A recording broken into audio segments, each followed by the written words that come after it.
Biden administration. I urge all my colleagues, including Ranking Member Raskin, to read this very detailed report.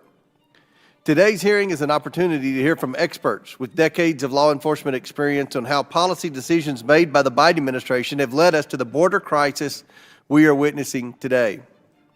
President Biden and his administration have refused to take any responsibility for the catastrophe they created. And now the Biden administration is doing what it does best, asking taxpayers for more money. But more money isn't going to solve much on the border, because what we are seeing isn't a money problem. It's a policy problem. It's a problem of not enforcing U.S. immigration law. No amount of money can fix bad policy. Make no mistake, a blank check in the hands of the Biden administration doesn't mean more border security and less illegal immigration. A blank check doesn't mean more detention and removals of illegal aliens, which is what is needed to stem this crisis. A blank check means more Biden administration policies undermining U.S. immigration law. A blank check means even faster releases of more illegal aliens into the interior of our country. A blank check means more agency memos and rulemaking to undermine the rule of immigration law in this country and give administrative amnesty to whole classes of illegal aliens residing in the country. The Biden administration refuses to acknowledge that 3 years of poor policy decisions have led to the situation we find ourselves in today. And it's not getting any better. Preliminary reports indicate that a record-setting 302,000 encounters were made last month on the southwest border. And the majority of those encountered, at least two-thirds, maybe even more, are not being detained for removal proceedings. Under the Biden administration, most illegal aliens are released within hours or days of their apprehension. Those illegal aliens, if they even show up to immigration court at all, will enter a court system now saddled with over 3 million cases nationwide. And even if there are issued a final order of removal, it's unlikely the administration will make them a priority to effectuate the removal. Since the beginning of this Congress, House Republicans have worked to hold the Biden administration accountable for policy decisions that have encouraged illegal immigration and overwhelmed law enforcement. We have also worked to pass legislation to solve this crisis. In May of last year, House Republicans passed H.R. 2, the Secure the Border Act of 2023, to restore order within our immigration system. Our solutions are simple. Illegal activity on the border must be met with adequate and timely consequences, not a quick release to await years-long removal proceedings where hundreds of thousands of aliens file frivolous or fraudulent applications that create delays for those who truly qualify.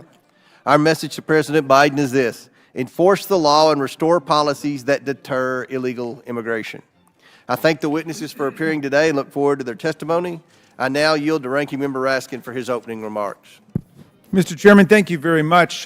Today our colleagues are using their first full committee hearing of the year to distract from the depressing reality that they failed to bring forward even a single piece of serious bipartisan legislation, much less a bipartisan bill to improve our immigration system and confront our major challenges on the southern border. The 118th Congress is shaping up to be one of the most unproductive in American history, with only 34 bills signed into law in 2023, a small fraction of the number typically enacted in a year.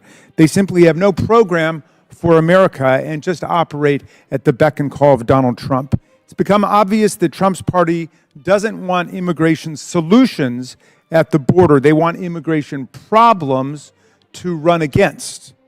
The other main issue they used to demagogue, abortion, is no longer available to them because the country's negative response to the Supreme Court's destruction of Roe versus Wade in 2022 demonstrates this is still a country that prizes freedom, rejects theocratic repression, and opposes the MAGA Republicans' eagerness to pass a national law banning abortion rights. So they can't talk about those plans anymore. The cat's got their tongue. So with no positive program on infrastructure, healthcare, education, or anything else to run on, the do-nothing MAGA Republicans are hoping that simply demagoguing the issue of immigration, while not addressing it in any serious way, will be their ticket back to the White House.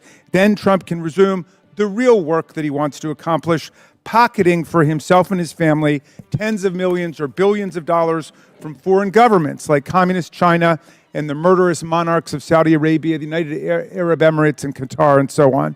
But they forget that, as with reproductive freedom, the American people have real values on immigration. America is a nation of immigrants, but it's also a nation of laws, and we must make America accessible for lawful immigration while we reduce and discourage unlawful immigration. So where's their plan?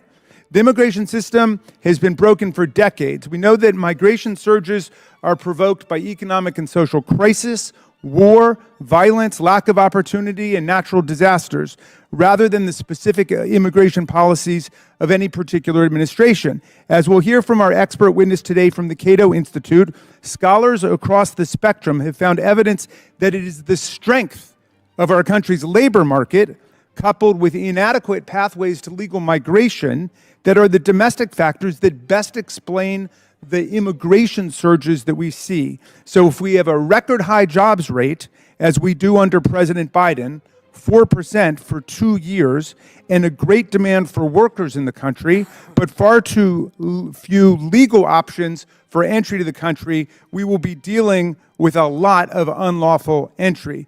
The difficult challenges posed by immigration require comprehensive policy solutions, and that's what Democrats have advanced. On his first day in office, President Biden sent Congress the U.S. Citizenship Act, a strong immigration reform proposal that would modernize and invest in greater border security, expand lawful pathways to immigration and citizenship, address immigrant visa backlogs, and combat the underlying conditions that fuel migration in the first place. Biden has acted to strengthen the American immigration system and enforcement of our border security laws. He ordered the hiring of 300 additional Border Patrol agents, the first hiring increase of such agents in more than a decade which included the big-talking and wall-obsessed Trump administration. The Biden-Harris team is also engaged in coordinated efforts to thwart fentanyl trafficking by making more illicit fentanyl-related arrests in the last 2 years than in the prior 5 years combined. The administration also ended the gratuitously inhumane and failed policies of the Trump administration, including the cruel separation of immigrant families at the southwest border. The administration repaired and expanded lawful immigration pathways through newly established parole processes and increased refugee admissions. It also made historic investments to strengthen enforcement and reduce unlawful border crossings. And the administration is addressing the underlying causes of undocumented migration by engaging in global efforts with our international partners. Taken together, these efforts will make it easier to get into America lawfully and a lot harder for people and illicit drugs to get into America unlawfully. Our colleagues try to paint these policies as radical. In reality, the Biden-Harris administration has used its rulemaking authority faithfully and appropriately as upheld in court time and again. For example, on June 23rd last year, the Supreme Court sided with the Biden administration in a resounding 8-1 decision to uphold its policy of focusing limited federal resources on addressing unlawful migrants who are suspected terrorists and criminals. But we know it's not enough alone to enforce existing laws. Congress must reform our immigration system and provide adequate resources to support it. Last Congress, House Democrats passed 5 comprehensive immigration bills that would rebuild our broken system and provide pathways to lawful immigration. But this Congress, the mega majority, refuses to bring forward any of the nearly 70 bipartisan or Democratic immigration reform bills already on the table. Instead of engaging meaningfully on these proposals or approving President Biden's requests for robust border security funding, MAGA Republicans have put forth proposals that range from cruel and unworkable, such as their Child Deportation Act, to nonsensical and strange, such as their proposals to defund the Department of Homeland Security and slash the Secretary's salary to $1. They prefer to waste time and resources than to engage in serious negotiations about policies and funding that would work to strengthen the border. This was made clear last week in their outlandish sham impeachment hearing against Secretary Mayorkas. Our colleagues apparently don't know the difference between a policy disagreement and a constitutional high crime and misdemeanor. Rather than joining Democrats and Biden in good faith bipartisan negotiations to make progress on immigration, they are taking orders from Donald Trump and actively obstructing a bipartisan border deal. Just as Trump is openly hoping for an economic downturn in our robust, low unemployment economy, They're hoping for chaos at the border and trying to stop us from preventing it. These tactics are accompanied by dangerous rhetoric. MAGA Republicans continue to invoke white supremacist, anti-immigration fantasies and conspiracy theories. It's been almost a full year since I invited the good chairman and my Republican colleagues to join oversight Democrats in condemning the Great Replacement theory, and still they fail to denounce this shameful doctrine which has been invoked by numerous racist and anti-Semitic mass shooters and murderers across the country.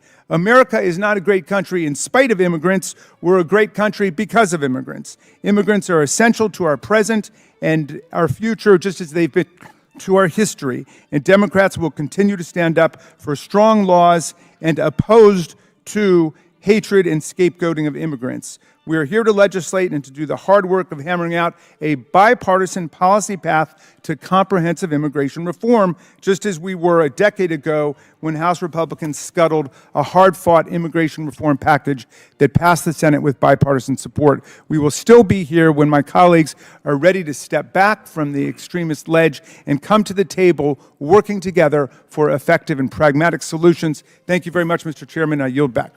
I'm very pleased to introduce our witnesses today.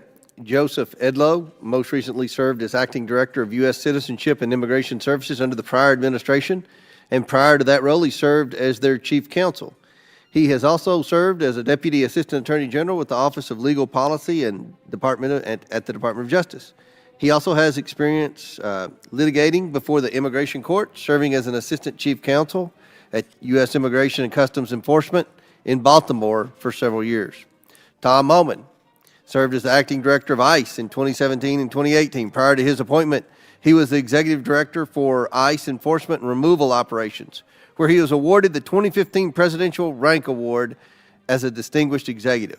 He brings over 3 decades of experience working in law enforcement, including working as a Border Patrol agent.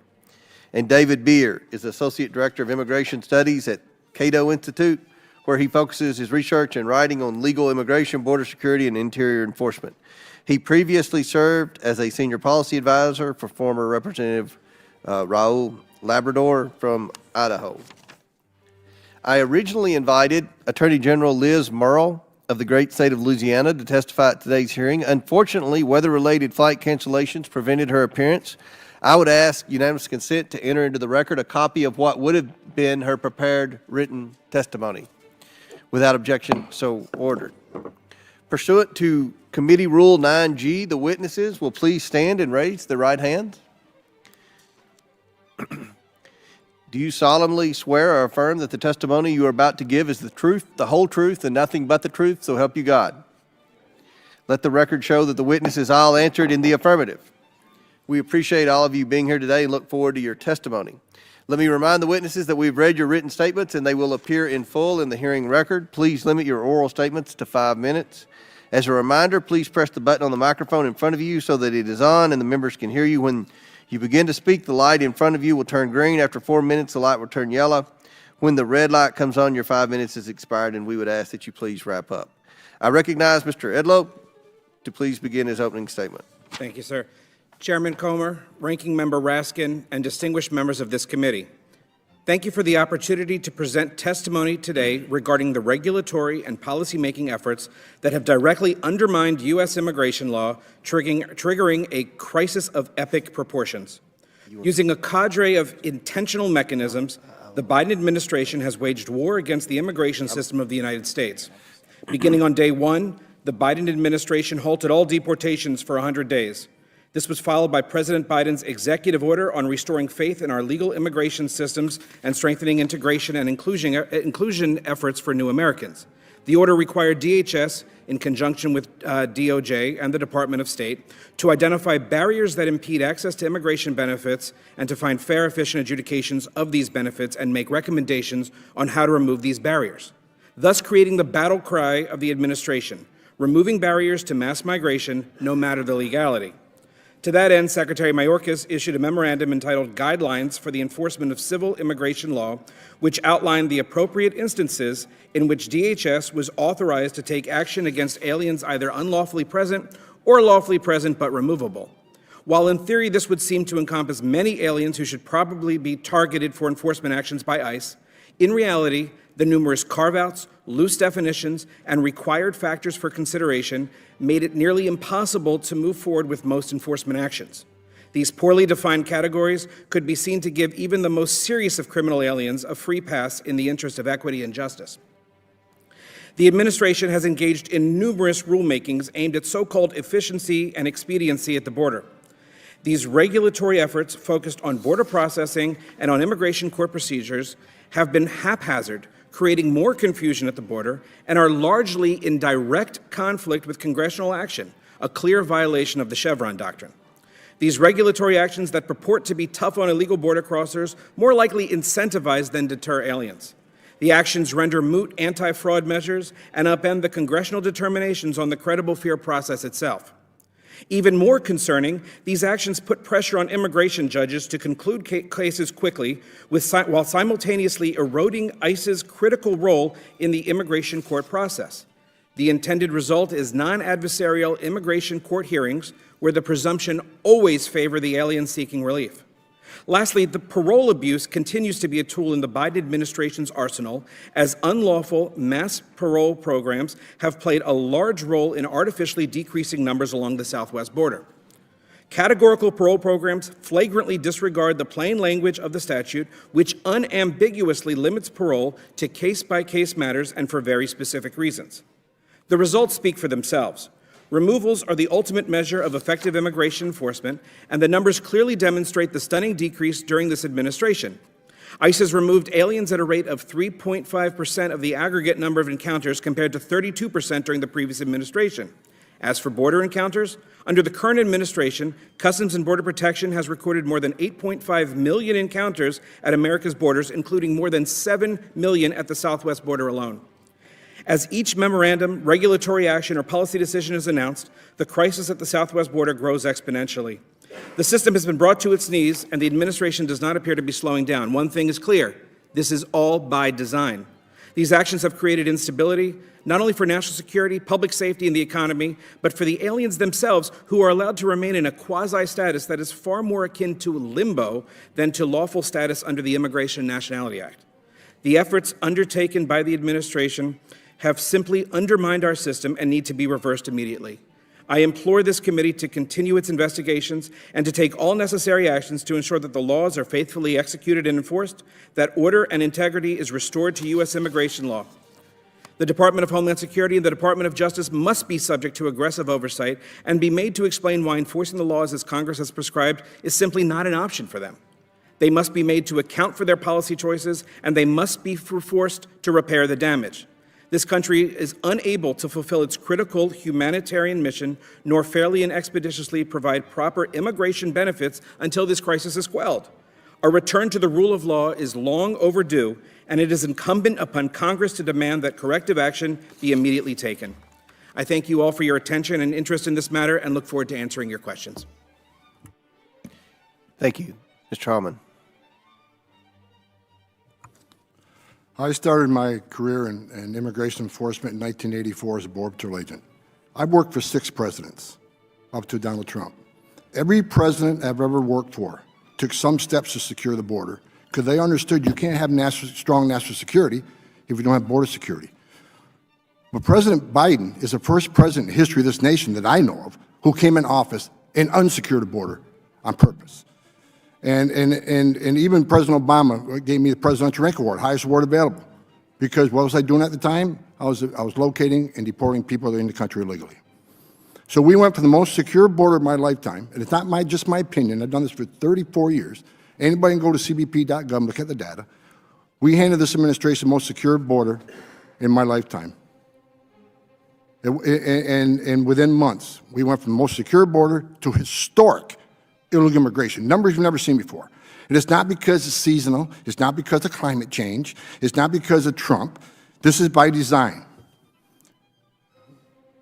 We already heard about some of these people are coming because of economic reason or natural disasters. The bottom line is, when you claim asylum, you must be escaping fear and persecution from your home government because of your race, religion, political affiliation, or membership in a particular social group.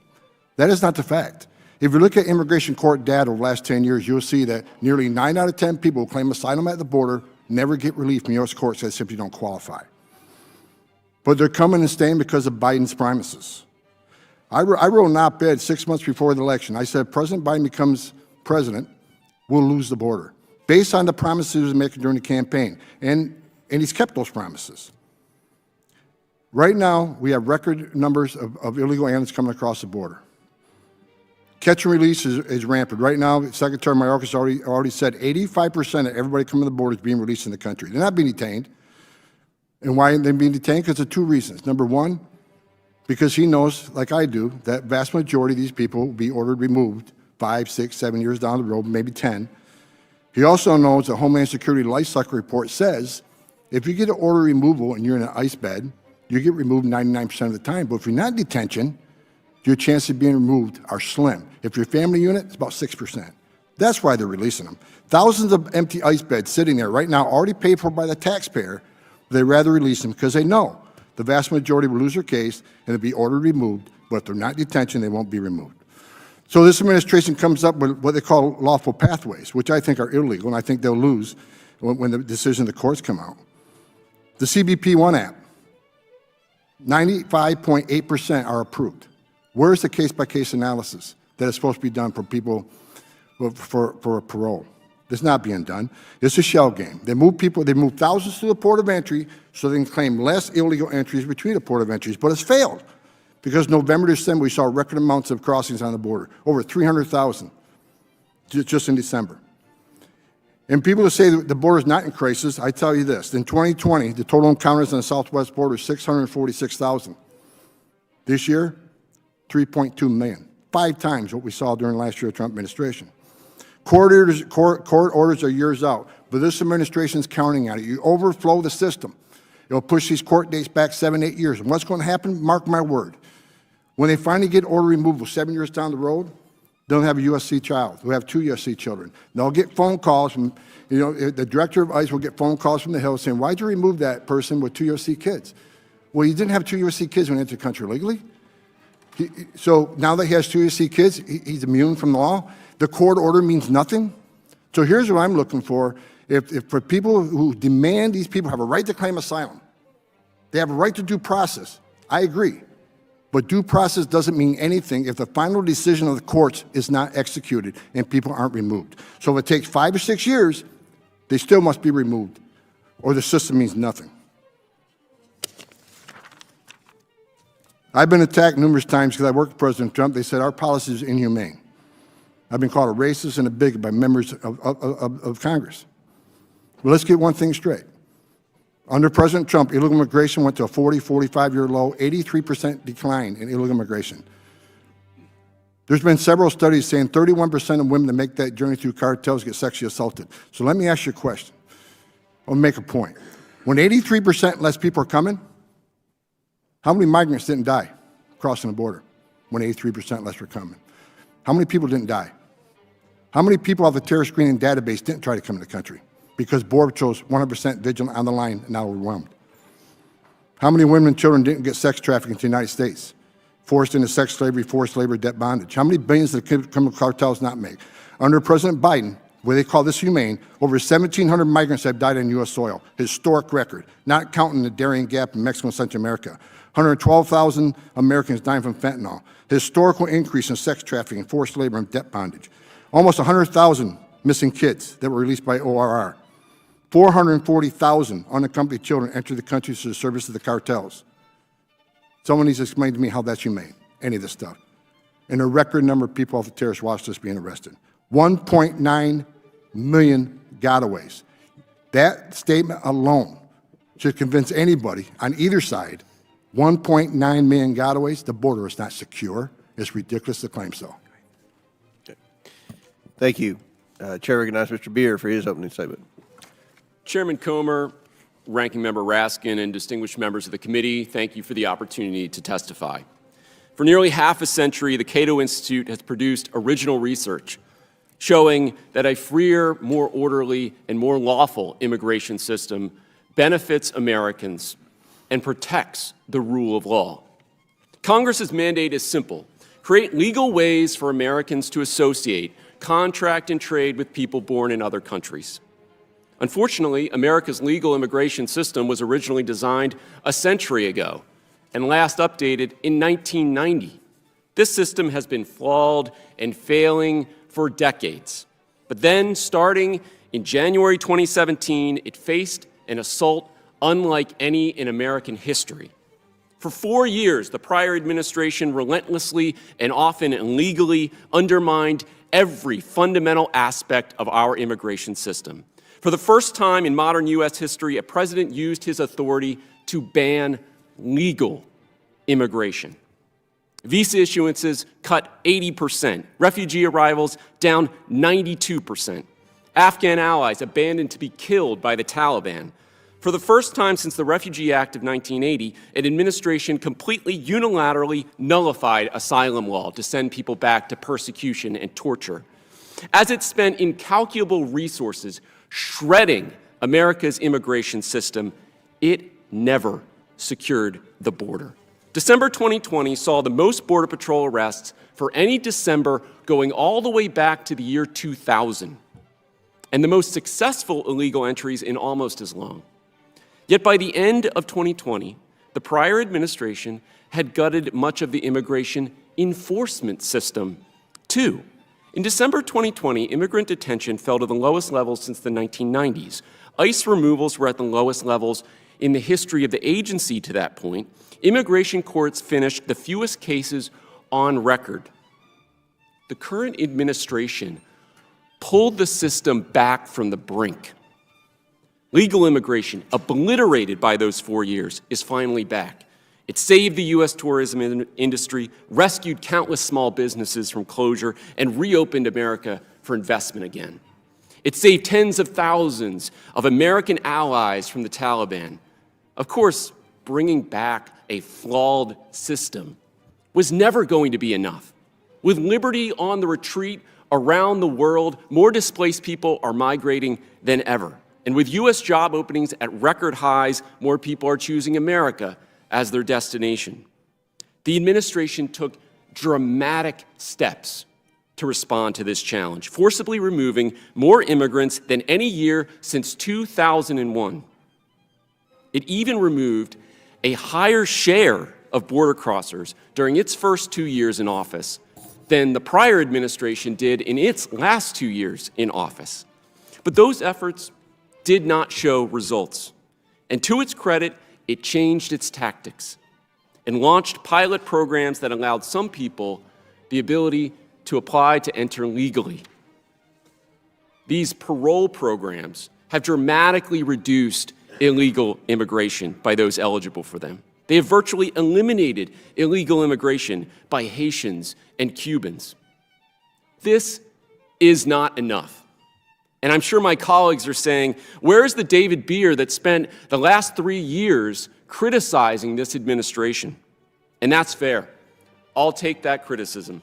But what I won't take is criticism of this administration's efforts to rebuild this system from the very people who spent 4 years undermining every aspect of that system. It would be laughable if they simply stopped at ripping the system apart. But instead, they said, you know what these immigration laws should really be used for? The torment of little kids. They turned down prosecuting sex offenders just so that they could make sure the last image a child saw of his mother was her being dragged away by a Border Patrol agent. We can do better. We can have a humane and orderly immigration system. But we need to start with the premise that people are not the problem. People are the ultimate resource. The problem is the illegality, the chaos, the disorder. But we can fix those things with a better system. So sure, let's debate the particulars, but let them come legally. Thank you. Now we'll begin the question and answer portion of the hearing. Chair recognizes the chairman of the National Security Subcommittee, Mr. Grofman from Wisconsin, for 5 minutes. Thank you very much. Just to clarify a couple things, people make it sound like it's impossible to come here. Last year, I don't know if we have the final figures, but almost 1 million people were legally sworn in as new citizens in this country. And as far as keeping families together, we're now at a point where, depending on the month, 7,000 to 9,000 unaccompanied minors without either parent are allowed in this country, and some just taken off to foster care to somebody who's completely unrelated to them. So both, it is not at all true to say that people can't find a way to come here. They have all these visas, and almost a million a year are sworn in as new citizens, and we are proceeding with the process. 8,000 to 10,000 kids left in here without their parents. Now, Mr. Homan, is it a criminal act to enter the U.S. without authorization between points of entry? Yes, a violation of Title 8, U.S.C. 1325. It's a criminal act. Okay, so yeah, a criminal act. Many of the illegal aliens we see across the southwest border have smartphones and luggage. They also, by the way, I'll stop right there. You're familiar with the border. Do you buy in this idea that all these people coming here are destitute, or are there some people that are pretty well off given where their countries they came from? Well, people are coming from 181 different countries, so every country is different. But like I said, you go over the immigration court data, the vast majority of these people will be ordered removed because they don't qualify for asylum. They're using a loophole by claiming asylum, saying a few key phrases taught by the cartels to get released in the United States. Many don't show up in court, and those that do show up in court that get a final order removal won't leave because the Secretary Mayorkas has said to ICE, being in the country illegally on its own isn't enough for ICE to seek an arrest, which is just going to bring more people. They know they can enter the country legally. As long as they don't commit a serious crime, ICE isn't looking for them. Okay.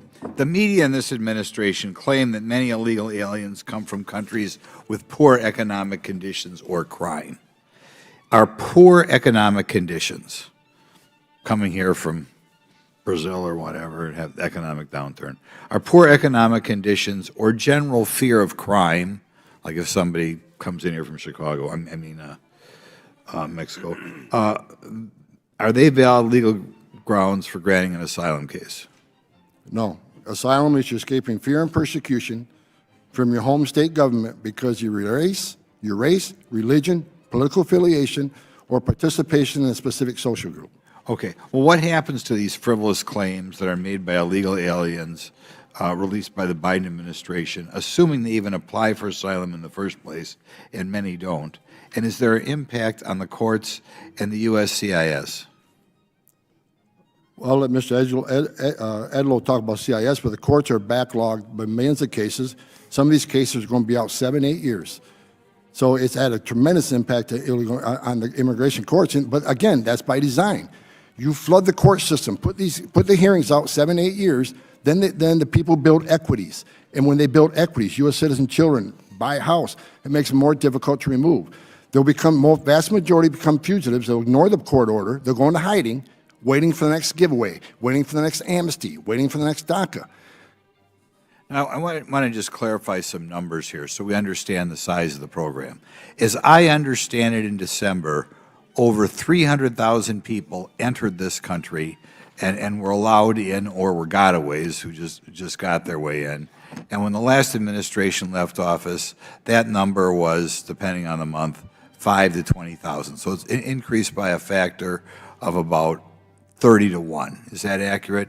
30 times more people coming into the interior of this country than 2 years ago? Depending on what month you look at, but overall, like I explained earlier, total encounters were 5 times as many under this administration of Trump. And the gentleman to my left talks about percentages of people being removed under Trump, moved under Biden. Well, here's the difference. Percentages of 2.3 million is a lot different than percentage 646. It's not about percentages, it's about how many people you release in the country, and there's zero comparison between the Trump administration and Biden administration. In the 2020 data he's talking about, let's remember, there's COVID. Immigration enforcement in the interior was shut down. So, you know, the numbers are clear. The Remain in Mexico program, a game changer. People are going to still claim asylum, but they wait in Mexico. That was a game changer. People stopped coming. People stopped putting their lives at risk. People stopped selling everything they had to come to the United States to be released. And what happened after 2 months of Remain in Mexico? They stopped coming, which means less people died, less women were sexually assaulted. The criminal cartels made less money, less drugs got into the country because the Border Patrol was 100% on the line, vigilant, doing their job. Less people drowning in the Rio Grande, less people dehydrating in the Arizona desert. Amen.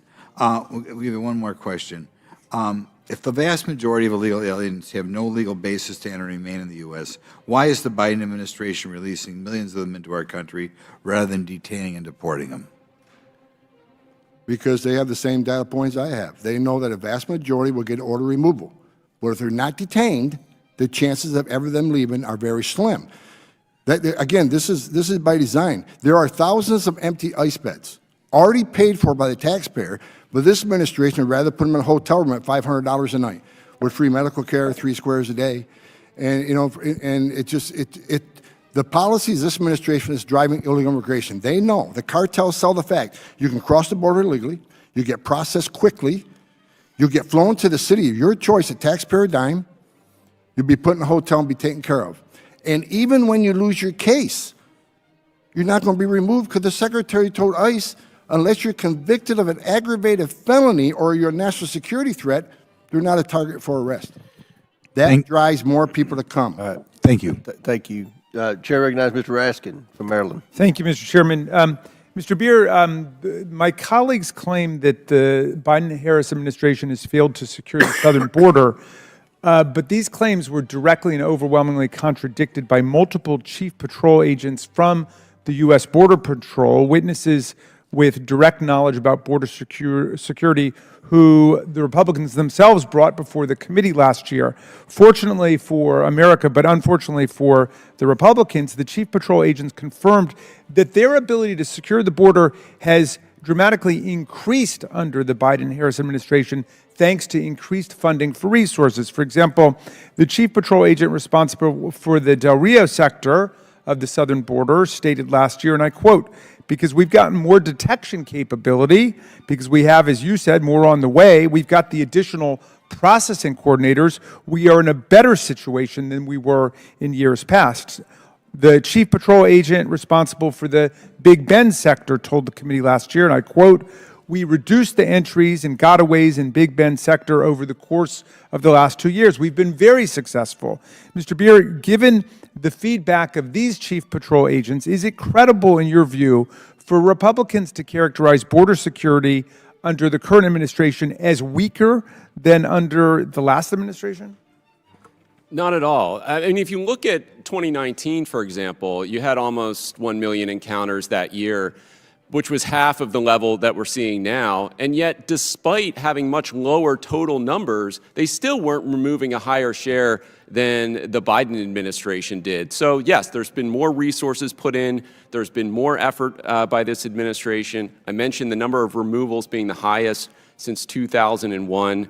So the idea that they're not putting in the effort is really, I mean, it's offensive to the Border Patrol agents who are doing their job. Those agents also explained that DHS Secretary Mayorkas' policies have been successful in reducing unlawful crossings while also expanding lawful pathways for people fleeing countries experiencing economic and political turmoil and violence. Mr. Beer, has the Biden-Harris administration been more or less successful than the Trump administration's DHS in removing migrants who illegally cross the border? Yes, they've been more successful. They removed a higher share during their first 2 years than the Trump administration did in its last 2 years. And if you look at the trend over time, starting in 2017, the number of successful illegal entries went up each year under the Trump administration and peaked in December of 2020, reaching the highest levels in almost 15 years. And yet, Mr. Homan says also that most immigrants don't attend their immigration court hearings. The information I have from the American Immigration Council says that 83% of immigrants actually do attend their court hearings. Who's right about that? Well, the data from the Executive Office of Immigration Review disproves their claim. They know that they are showing up for the hearings, which is why they don't want to give them a hearing. They don't want to give them the opportunity to prove their asylum claim, and they want to remove them without the ability to make that evidence available to the court.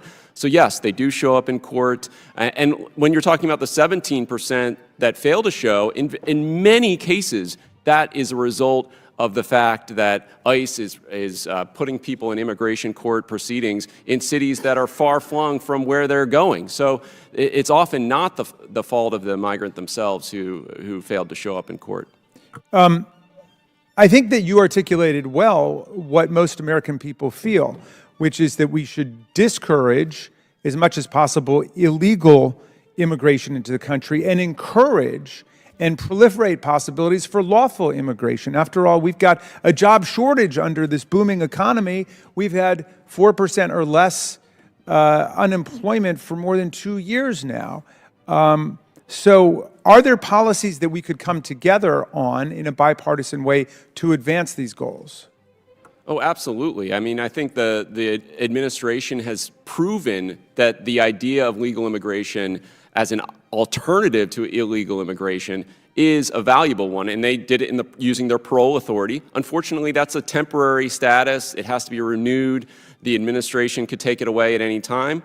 Providing that same opportunity, but with congressional action that provides a permanent path to stay, would be a much better option. And you're absolutely right. Over the last 3 years, we've had an average of about 10 million job openings every single month.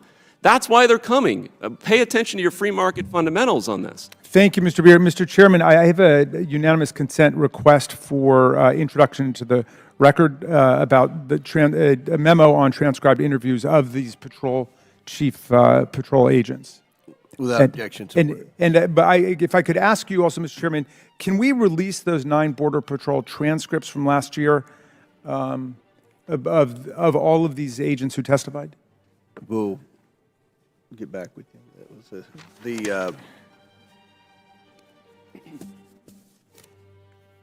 yeah. Terrific. But no, I said I'm happy to take that issue up with you. Point of order. Today's hearing's about the border crisis, a crisis that this administration has created. We've heard the mayor of New York City, we've heard the mayor of Washington, D.C., we've heard Democrat mayors all over the United States talk about this issue. We have highly qualified witnesses here to discuss this serious matter. So I suggest that the questions are addressed to the witnesses today. We have good witnesses, so Mr. Chairman, point of order. State your point. I would just like to inquire from the chairman as to why there would be resistance That's to not a releasing point of the order. full That's not a point of order. transcripts, Not a point of order. Of the All Border right. Patrol agents that Not a you point of order. interviewed, and why you don't want the public to see those transcripts. State your point. Yeah, are we going to, after you've ruled on something not being a point of order, are we going to allow members to just keep talking No, over you? she's out of order. All right. We're resuming questions. I'll recognize myself for 5 minutes. Mr. Edlow, can you provide specific examples of Biden administration policies that have contributed to the historically high level of illegal immigration we're currently witnessing? Certainly. And let me start by saying, Mr. Chairman, I actually agree with the previous point that we want to have policies that encourage legal immigration and disincentivize and deter illegal immigration. The problem that we're seeing right now are that the policies that have been put in place by this administration, specifically the regulatory actions aimed at credible fear determinations and at how the immigration courts are supposed to function, do exactly the opposite. The circumventing lawful pathways regulation, which creates a presumption that someone is or is not eligible for asylum if they've come over unlawfully, there are so many loopholes in that one that if you bring a child, you're going to be able to go claim asylum, whereas you wouldn't if you didn't have a child. So it's going to encourage more illegal immigration, more families coming across. Certainly the memorandum from Secretary Mayorkas that limits the amount of, or that limits the categories rather of people who can be removed. Again, those are so narrowly defined that it's going to create an incentive, not a disincentive for people to come over. So does the high flow of illegal immigration divert resources used to adjudicate other immigration benefits? And if so, is there an impact on individuals seeking other immigration benefits? Absolutely. You know, looking at USCIS, the backlog of affirmative asylum cases for people that are in this country that are trying to get asylum, the backlog of affirmative cases for people seeking all sorts of immigration benefits. And Mr. Chairman, right now, I actually represent a couple private immigration clients, and I can tell you the lines are very, very long because so much of the resources have been put to address or to funnel in people from the southwest border instead of focusing on large other swaths of legal immigrants that are trying to come do this the way that we've always said under the law. The bottom line is the law is not being followed. If the law was being followed, we wouldn't be here. So what policies would the administration need to implement to start to get the situation under Well, control? the first policy is simply follow the law. Start with expedited removal. Make sure that people who are going through are getting their credible fear, but that they are detained during that process as Congress has prescribed. Move forward with that. Get them into immigration court as quickly as possible. The previous administration, we did that. We had people in immigration court quickly. Okay, Mr. Homan, we've traveled to the border, this committee, the majority members of this committee several times, and we've heard from many complaints from our Border Patrol agents. Can you describe how the Biden administration has hampered the ability of ICE officers and ICE prosecutors to enforce immigration laws? Yes, I will, but I want to address just a couple of things that were said previously. Mr. Raskin, I never said a majority of the aliens didn't show up in court. I said a majority won't leave and their order removed, so that was not right. And just heard the expert witness for the Democrats say that's why they're coming. A job. That's why they're coming.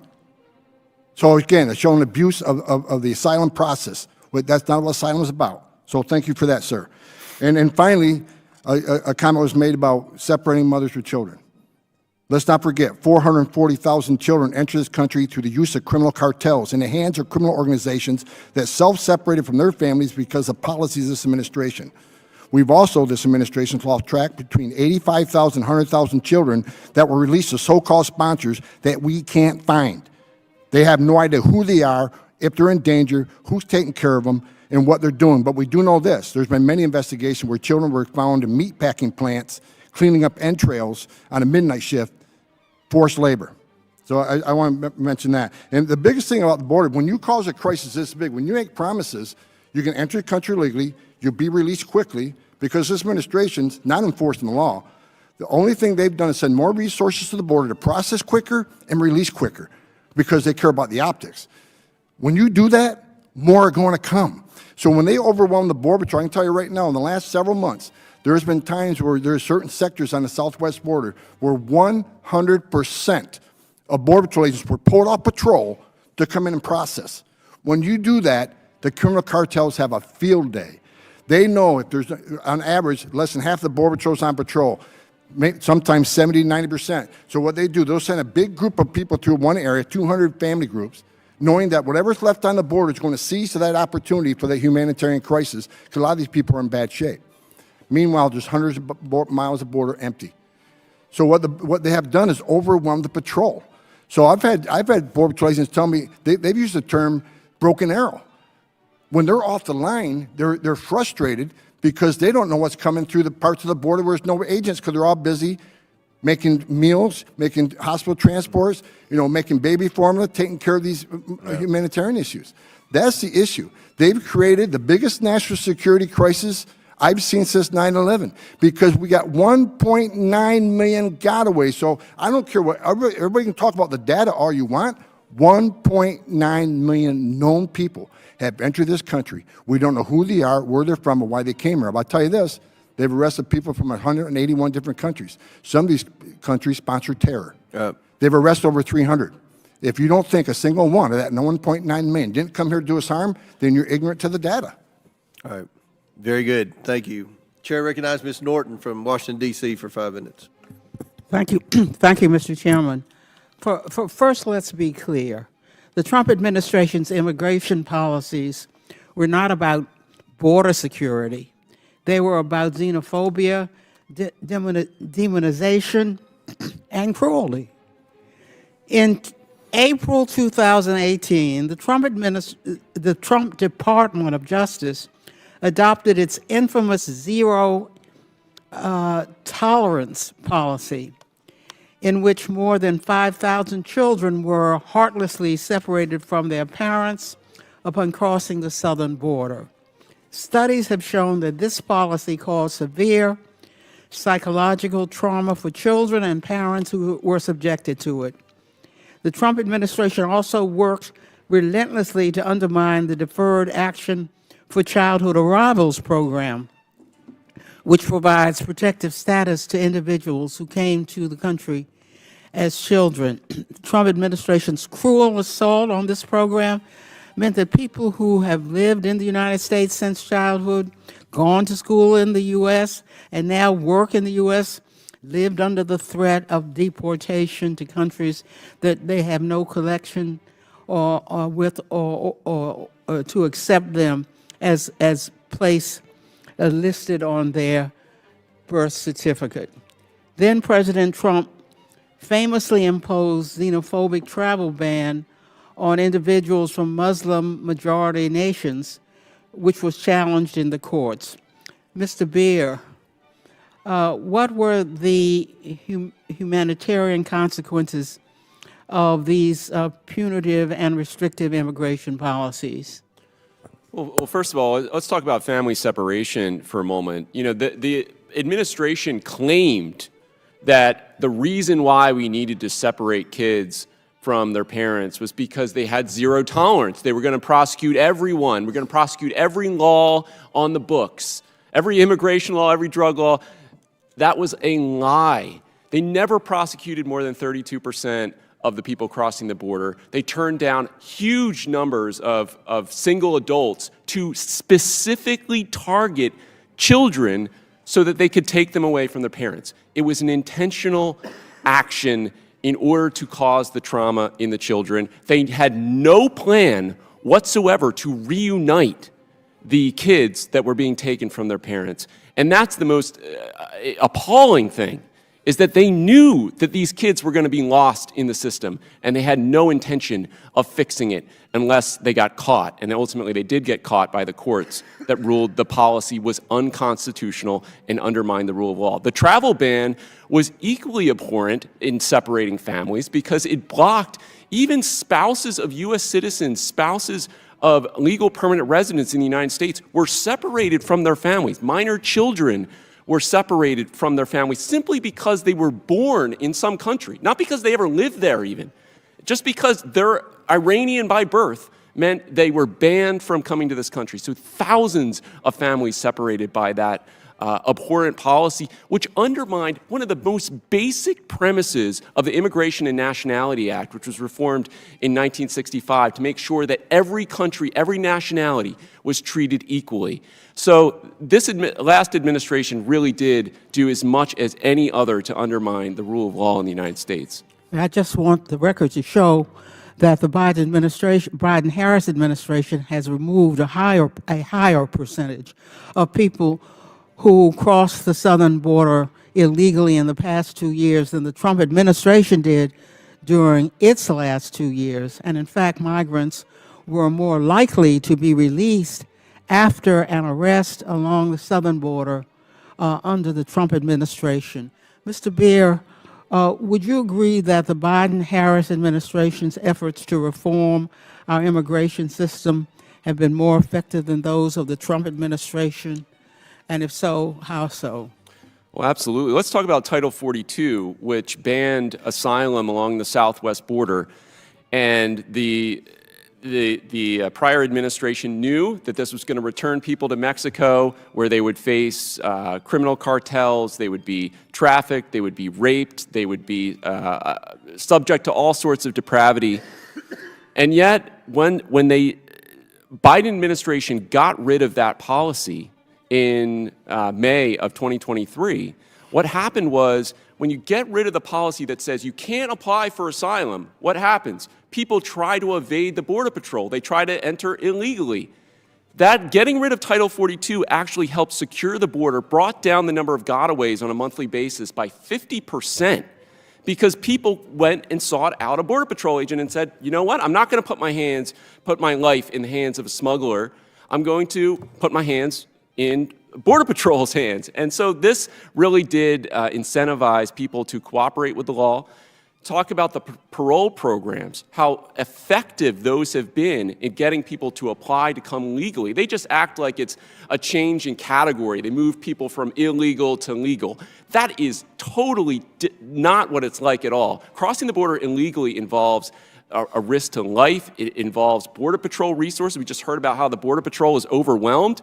Well, they want to make it even more overwhelmed by getting rid of these effective policies. All right, time's expired. Chair now recognizes Chairman of the Judiciary Committee, Mr. Jordan from Ohio. Thank you, Mr. Chairman. Mr. Homan, Mr. Beer said that everything is wonderful in the Biden administration when it comes to the border. I think he said in his opening statement they are rebuilding the system. They're pulling it back from the brink. Do you agree with that assessment that Mr. Beer has of the Biden administration?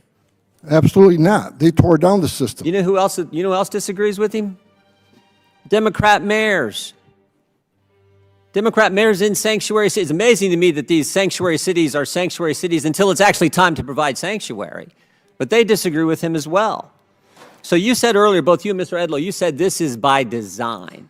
This is intentional. I mean, and you basically, I think if I got it right, you said three main things. Stop building the wall, get rid of Remain in Mexico, and release people when they get here. And that incentivizes people to come from, I think you said 181 countries come to the border. Because they know there's no wall to get over, there's no wait in Mexico, and they're going to get released to wherever they want to go. Is that right? Absolutely. The first few days in office, President Biden signed over 90 executive orders abolishing all the policies that were proven effective based on numbers. Anybody can go to cbp.gov and look at the numbers. But I want to address one thing real quick. Sure. I'm sick and tired of people in Congress talking about xenophobic and racist policy of the Trump administration. We enforce the law. If I'm a racist, what's that make Congress? They wrote the law. We're not making this up. We're enforcing laws enacted by Congress. Second of all, about the family separation thing, because talking about tearing babies out of mothers' arms. I'm the only one in this room that's been on that border. I'm the only one that's interviewed girls as young as 9 years old, been raped multiple times. You look in their eyes and they're dead. Their souls are gone. They have every ounce of what they think is humanity is gone because they were raped numerous times by criminal cartel members. I stood in back to a tractor trailer with 19 dead migrants at my feet, including a 5-year-old little boy.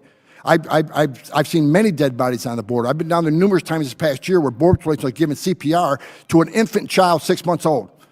I've seen Border Patrol agents, heroes, patriots, who jump in the river with 60 pounds of gear on, putting their lives on the line to save lives. What the whole thing about zero tolerance was to save lives. Maybe if we prosecuted people, they stop bringing their children through that process. Maybe less people will die. Maybe less women will get sexually assaulted. That was the reason. It wasn't to tear babies out of mothers' arms, to prove a point and not reunite them to make it cruel. That wasn't the purpose of the law. And there was nobody that saw that we aren't going to reunite them. We're just going to call this a terrible policy. That's a false statement. That's a lie. I was there. I was involved. Don't say that we had no intention of reuniting these families. It's ridiculous. Mr. Homan, which sort of raises, I think, the fundamental question. If this is intentional, if it's by design, why would they do it?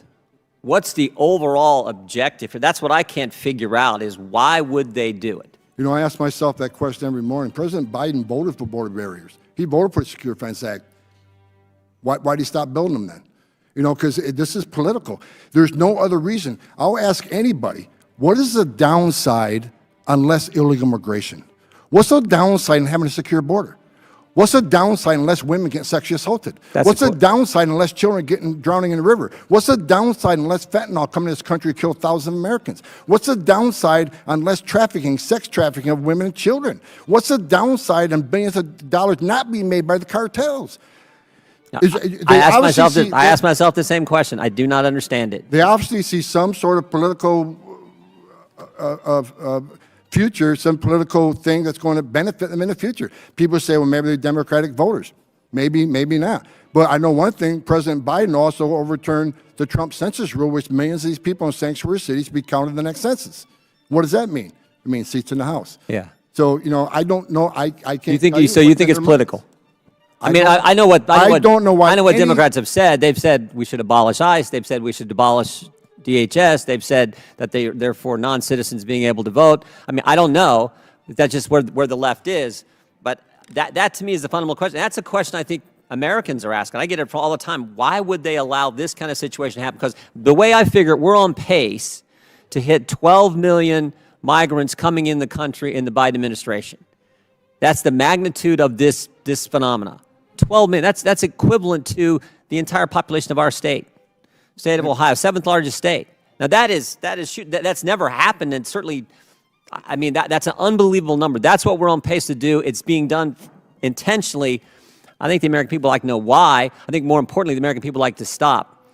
Finally, I just asked this question. I don't see, well, I'll let you and Mr. Edlow respond to that. Well, bottom line is, while we're sitting here arguing this thing, while we're sitting here talking today in this beautiful room, women are being sexually assaulted making this journey. A child's going to die today. Over 300 people are going to die from fentanyl poisoning that's coming across the open border. When you take a vast majority of Border Patrol agents off patrol, off their national security duties, bad things happen. That's when the criminals come across. That's why did 1.9 million people didn't take advantage of the free giveaway? Why not turn yourselves in? Get processed, get transported to the city of your choice, get work authorization, get a hotel room, get 3 meals a day. Why did 1.9 million people say, no, I want to get away? Why? Because they didn't want to be vetted. They didn't want to be fingerprinted. That just scared the hell out of everybody. Yeah. I've done this for 34 years. I've never been more concerned about the safety and security of this country right now than I am right now because of 1.9 million gotaways. That scares the hell out of me. Okay. Thank you very much. Chair now recognizes Ms.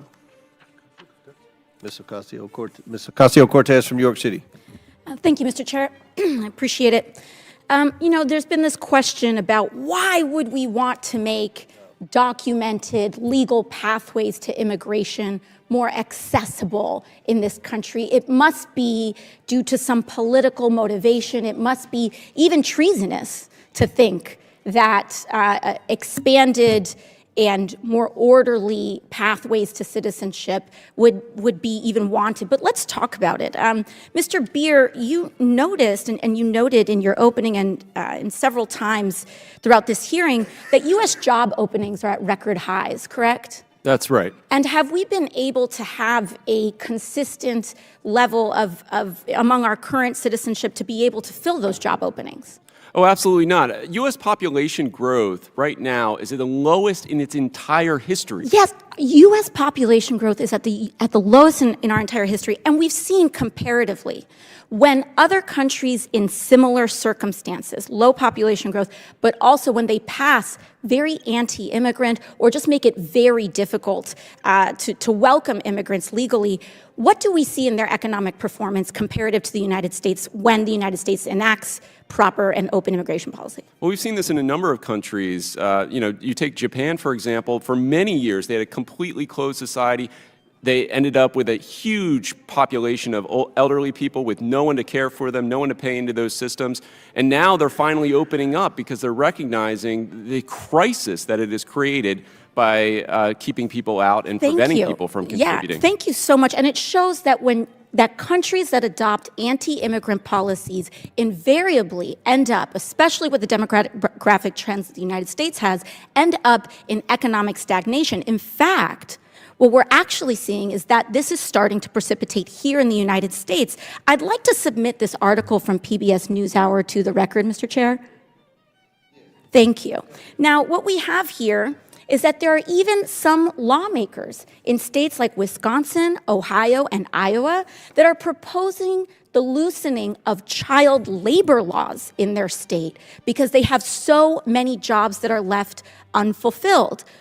We have seen teenagers dying in states like Wisconsin, Missouri, and Michigan because so many jobs are going unfilled, and many of these Republican legislatures would rather roll back child labor laws and put 11 and 13-year-olds back in the workplace than allow immigrants into their community and do what they've always done. Mr. Beer, let's say 50 years ago, would you say that it would be easier, that the United States perhaps had an easier immigration, more orderly immigration, perhaps an easier immigration policy than say now? No, I don't think it was any easier back then. It was pretty much the same. We had a pretty much stagnation for a century when it comes to legal immigration policy in the United States. So we've had stagnation. When we go back maybe 100 years, what would you say? Look, before the Immigration Act of 1924, the United States had a process whereby if you were not a criminal, you were not a public charge, you could come into the United States and work and live indefinitely. Anyone in the world could come to our country, except for the Chinese. Yes. But for the most part, anyone in the world could come. And so that was the standing immigration policy about 100 years ago. meaning that unless you are an African-American member of this body, unless you are a descendant from Puerto Rico, Guam, or a U.S. territory, virtually every single member of this committee is here today as a result of and thanks to more open U.S. immigration policies. And the idea of slamming the door when we desperately need these migrants, when we desperately need it, and what we need is an orderly process. It's not that we don't need or want folks to come. It's that we actually have to make it easier for these individuals to participate in our economy, get a job, support themselves, and live the American dream. And what this conversation is about defending the American dream. We cannot allow that to change.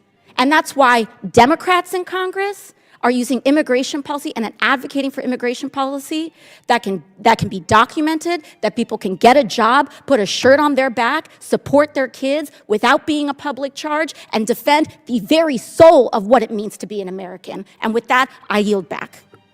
Chair now recognizes Ms. Fox from North Carolina. Thank you, Mr. Chairman. I want to thank our witnesses for being here today. You know, we all want people who come here legally. And yes, we are descendants of legal immigrants. But my colleagues on the other side of the aisle is making an argument that's often blamed on Republicans, saying that we want to bring people here so we have cheap labor.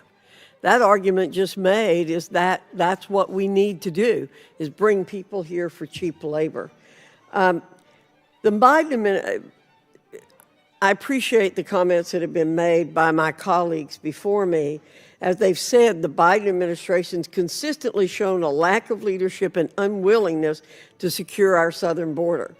It's a dereliction of duty.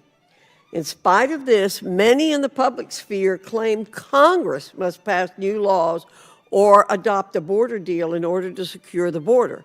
But it's difficult to comprehend this position when we can look at the Trump administration's handling at the border and the success achieved regarding border security while using the same authorities available to the Biden administration today.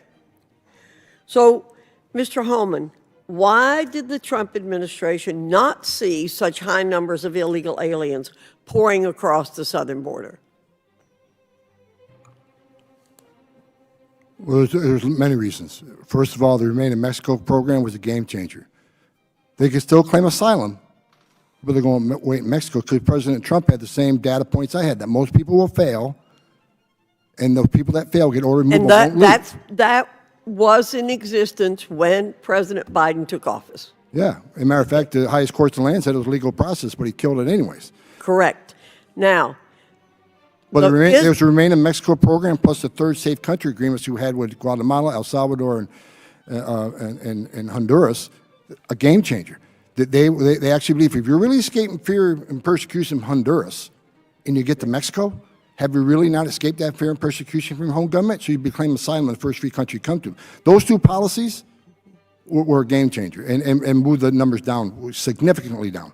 So what you're saying is that the Biden administration is not using all of the legal authorities and tools available to enforce our existing immigration laws and stop illegal aliens from coming into the country. We already have the tools there. We don't need new legislation.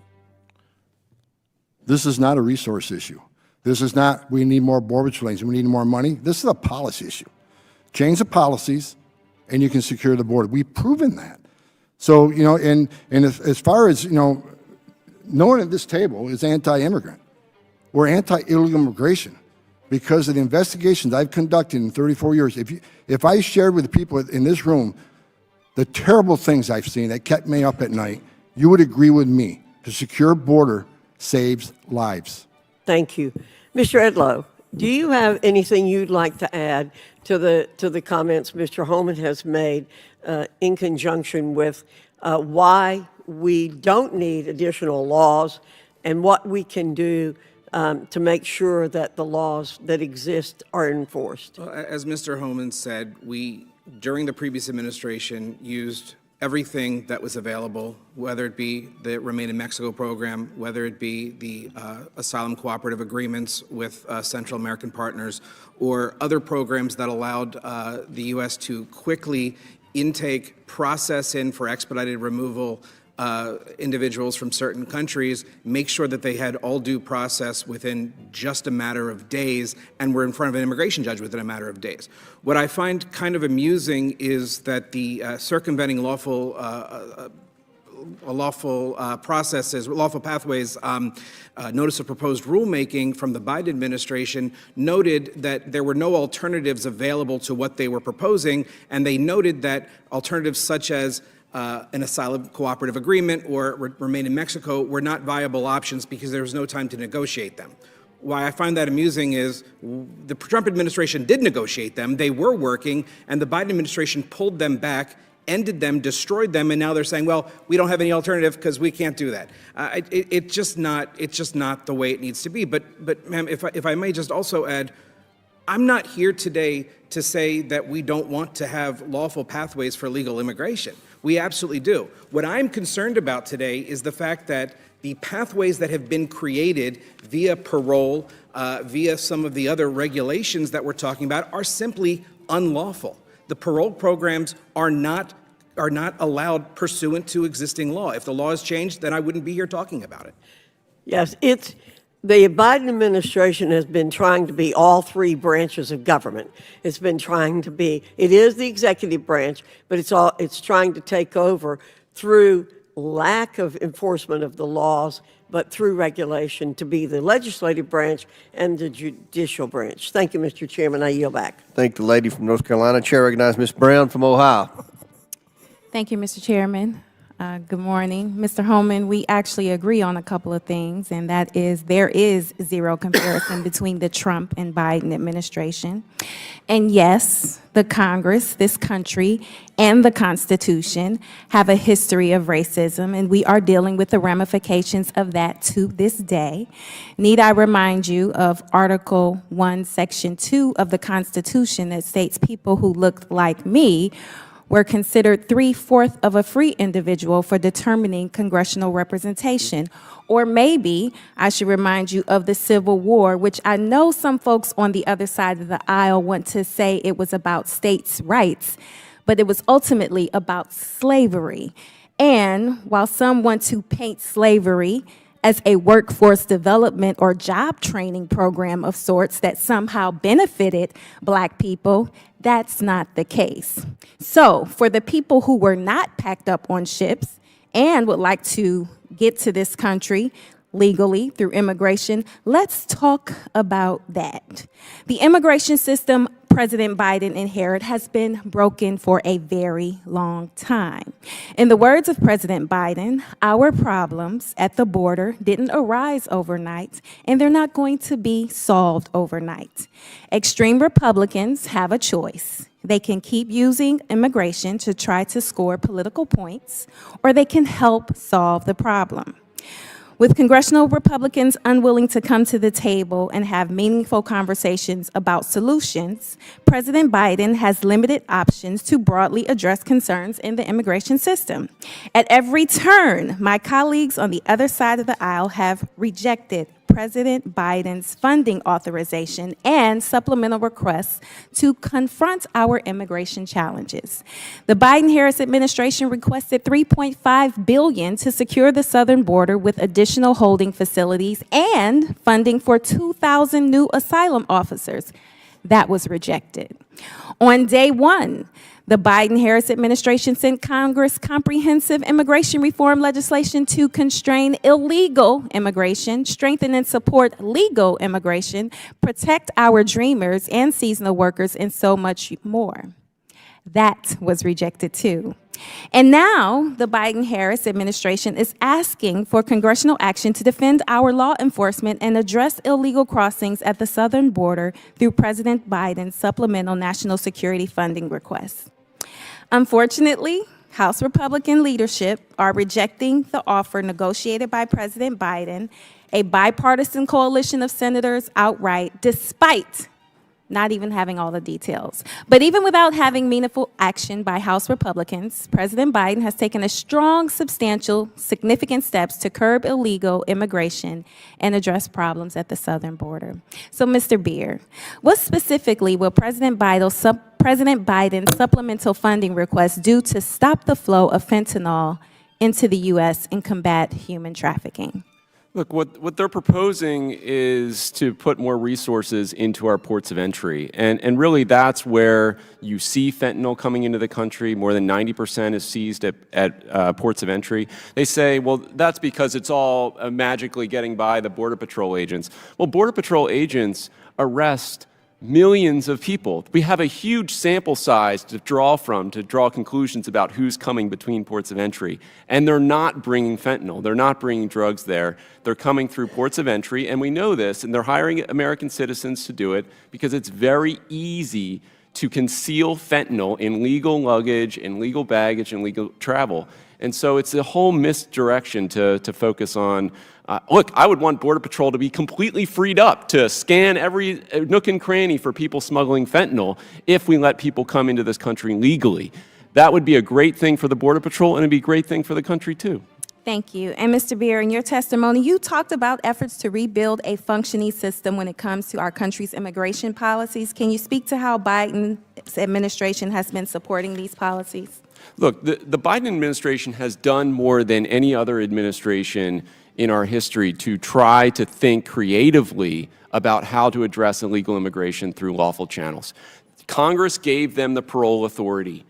They are using parole authority legally on a case-by-case basis to allow people to apply to enter this country legally, whether it's at ports of entry, where they're mandated by Congress to deal with asylum seekers at ports of entry. They're doing it through a CBP-1 app. That's a great process, as well as through the parole sponsorship programs where we Americans get to sponsor someone to come and make sure that they're handled in a legal and orderly way. Thank you. My time has expired.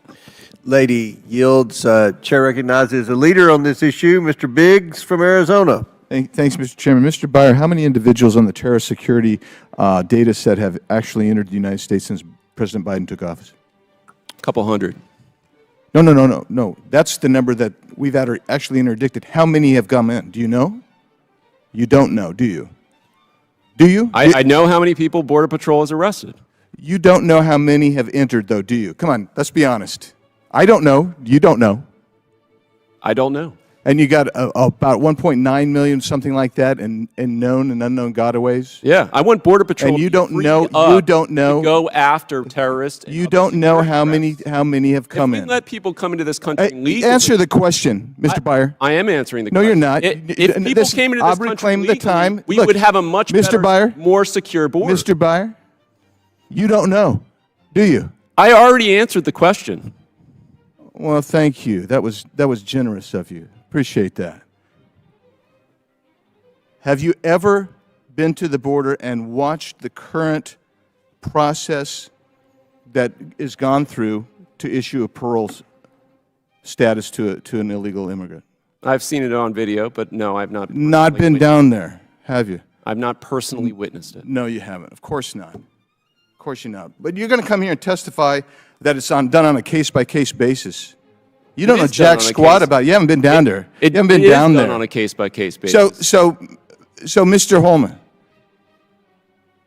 when we hear cruelty of separation of families, is it cruel to lose contact or communication or the known whereabouts of 100,000 children who came into the country unaccompanied by ORR?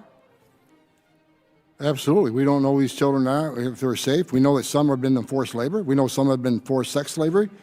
So we know what's happened to some of them. So absolutely, it's cruel. Is it cruel to place some of those children with people who turn out to be pedophiles, or literally place dozens of people with the same individual, which is the ORR under Biden has done? We know there's single males that have been given several female youth. If you get parole, let's go back to parole. If you get parole, do you get legal work status for 2 years? Yeah, yes, you can get work status. But two things we got fixed that was said that was wrong. First of all, Most of the fentanyl does not come through the port of entry. Yeah, I'll get to that. Let's get to the parole question. Parole, yeah, when you get parole, you get work authorization, yeah. For how long do you get to work, Mr. Edlow? Congressman, I believe it's up to 2 years. How many people in the illegal population that has been released into the country, that have been paroled into the country, are currently in the workforce and actually working jobs? Anybody know that? Nobody knows that. You know why? Because we don't keep contact with those people. We have no idea where they went. We've taken them and distributed them throughout the country. We don't know where they are, what they're doing.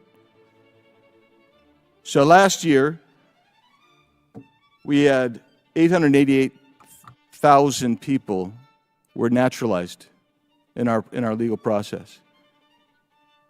In 2020, it was 625,000, but we also granted 440,000 lawful worker status, permanent residence status. So I guess there's so much to talk about here, but let's talk about fentanyl, because I'm really surprised because, Mr. Beer, I read your statement. You rely on data so much. I'm actually surprised that you're making the outrageous claim that 90% of the fentanyl comes through the port of entry. That's not true. 90% that we interdict is at a port of entry. But if you've never been down to the border, which I don't think you have, but if you've never been down to the border and literally driven for 30 miles and you don't even see a CBP agent, why? Because they're processing people, and you know the number of people that are coming across that don't want to be caught. You got to understand, and I think Mr. Homan will back me up on this, that it is between the ports of entry is where the people are bringing the fentanyl in. Is that not true, Mr. Homan?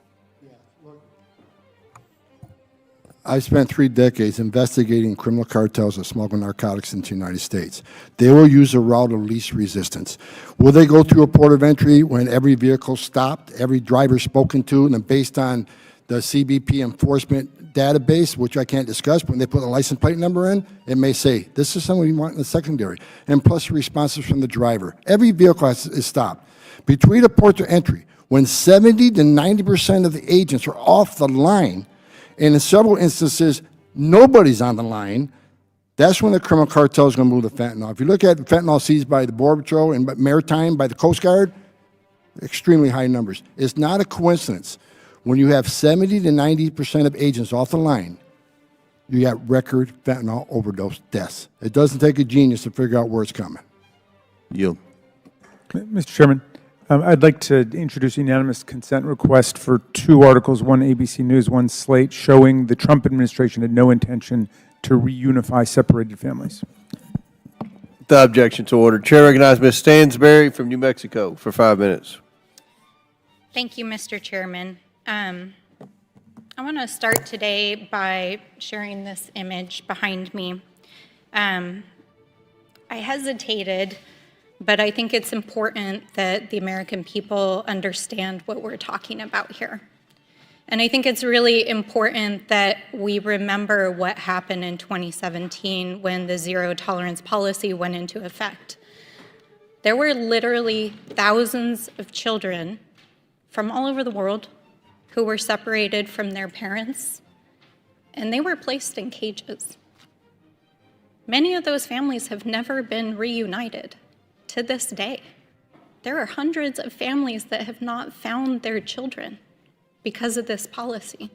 Can you imagine traveling thousands of miles across the continent and being separated from your child? I think it is unimaginable for most Americans. And I think the political theater that we're seeing in this committee room, that we're seeing in the halls of Congress right now, do not humanize the reality of what we're actually talking about. And the policies that the GOP is putting forward right now, right here in this House, are not about solving the immigration challenges that we're facing. They're not about solving the fentanyl crisis. They're not about solving the asylum problems and addressing the institutional deficiencies that they have. They're about cruelty. They're not about actually addressing the problems on the ground. And we know that Because right now the Senate has been trying to engage in a bipartisan negotiation over border policies with the administration, and just this week, Speaker Johnson said just days ago that he would not negotiate on a bipartisan immigration deal, but instead he would continue to advocate for House Bill 2, which is the policy priorities that have been put forward by members of this committee on the GOP side and the leadership. And what we know about what is in House Bill 2 is that it is not designed to actually solve the problem on the ground. Yes, we are seeing a record number of people arriving on the southern border right now. And like other great migrations in American history, there are thousands of people coming to the United States right now seeking refuge, whether that's from warfare, violence, economic crisis, natural disasters, personal crises. That's why, as was stated, many of our ancestors came here. My own ancestors came at the height of the great famines in Ireland.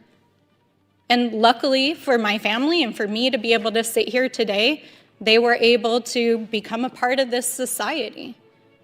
That's why we're seeing a record number of people arriving on our border. These are people who are fleeing crisis in their country. But what we know is that House Bill 2 is not designed to actually solve that problem. In fact, much of it is rooted in the Trump administration's policies that they put forward during their administration, including this. I want to know, does any American want to see children in cages again? I don't think they do. I think what Americans want is real solutions. They want to see how we're going to solve these problems. And I think that's why I'm particularly disturbed that the majority on this committee, who interviewed all 9 chiefs of the Border Patrol along all 9 sectors of the border, won't release the transcripts of what those agents said. Because with all due respect, what those agents told us in those transcribed interviews is it is a resource problem. In fact, the only thing that every single Border Patrol agent asked for was more resources, more staffing, more technology, more support, more ability to actually address the crisis that they're seeing. That is what every single Border Patrol agent chief told this committee. And the reason why the Republicans won't release the actual transcripts is instead they wanted to cherry pick a few quotes that proved their point to try to put forward these cruel policies that would put children back in cages, because it is a resources problem. And also, with all due respect, because I was just briefed by the field agents, by the FBI about where the fentanyl is coming into our communities, literally just days ago before the holidays. And most of the fentanyl that is coming into our communities is coming in through legal ports of entry, being smuggled in, not by immigrants seeking asylum, but by drug smugglers that are being paid by cartels to bring those drugs into our community, where they are killing members of our community. So let's be accurate. Americans want bipartisan immigration reform. They do not want children in cages. With that, I yield back. The chair now recognizes the gentlewoman from Florida, Ms. Luna, for 5 minutes for her questions. Thank you. Ladies and gentlemen, what we are seeing play out right now is massive propaganda. If I can just read these deportation numbers to you roughly.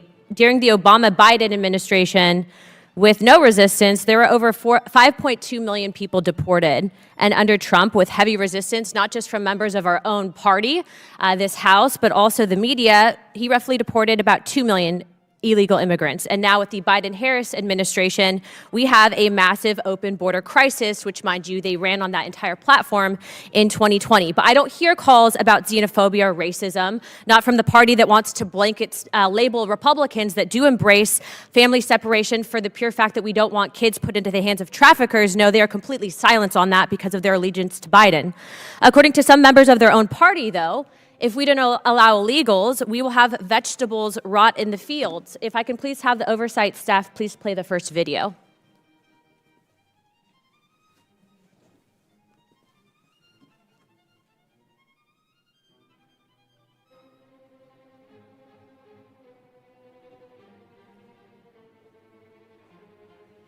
I can record the audio here, hold on. construction, agriculture. I mean, you're going to have vegetables rotting in the fields. You're going to have construction sites that will lie dormant.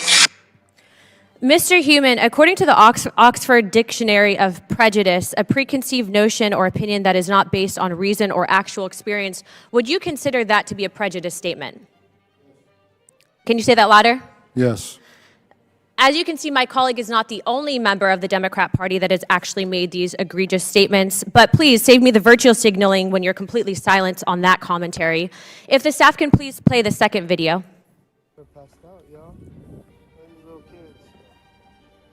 ¿Usted con quién viene, caballero? Solo. ¿Usted solo con ¿Y la mamá? La mamá me abandonó. ¿La mamá qué? Me abandonó. Christy, come here. Every single city is a border town city. So, remember I told you guys that they're going to say that? Yep. ¿Qué le pasó a la mamá? Me abandonó, los dejamos pues separamos. ¿Te abandonó? Sí, soy ¿Y te padre dejó a los soltero. dos niños? Sí. Okay. ¿Y cuántos años tienen los niños? Él tiene 4 y ella 3. 4 and 3 years old. And he says that his wife abandoned him and she left him the 2 kids. Going back to a statement that Mr. Breer had made, you talk about intentional trauma and that the Trump administration caused intentional trauma by separating these children from their quote-unquote parents. The fact is that one, we don't know if these people are really, why are you laughing? Mr. Breer, why are you laughing? Because you said quote-unquote parents, as if they weren't really their parents. You have no idea. Not only have you not been to I the border, do have an I'm not idea. hold on, I I'm do not have done. I've I'm met not with- done. You have no idea if these people Okay. are their intentional parents or not. Oh, yeah. You have no Yeah. idea. That's We exactly do. why we do do. family. Really? Are you psychic? No, Have you we won do. the lotto, Mr. Breer? I don't No. think you have. Read the I'm Office not, of no, I Inspector reclaim General my time. report on family You have no separation. idea what you're doing, and you are Yeah. hurting these children. The reason why we want family separation until we can confirm if they You are the want actual family biological separation? parents is because these kids are being trafficked. As And a father, absolutely, I that do. is Excuse me, I'm a frightening. mother. We can go back and forth, but I'm done talking to you because what you did was destructive. Now, going back to what I just showed you right there, you have no idea if that person or that individual is that parent. Everything that we have just shown you in this country right now, if you have Netflix, which I'm assuming you do, there's a documentary called Trafficked in America. There's a massive industry in the big ag industry that traffics these kids. They end up on farms. So to sit there and say that that policy doesn't work, you're wrong. Now, I've been covering the last 5 years or so, this entire border debacle. And what I can tell you is if this administration truly cared about immigrants, they would not be having the policies in place that they currently have. It is hurting people. An open border hurts people on both sides. Chairman, I yield my time. Gentlelady yields. Mr. Chair, I was just wondering if he could have the chance to respond since he was addressed, and I think he was cut off. Could we give Mr. Breer the chance to respond to the questions? One of your colleagues can ask him the question if they'd like, but we're going to move on. Okay. I will now recognize gentleman, Mr. Garcia, for 5 minutes for his questions. Thank you, Mr. Chairman. Thank you to our witnesses that are here today. And I obviously am hearing a lot of conversation that we hear over and over again at these many border hearings, not just here, but in Homeland Security.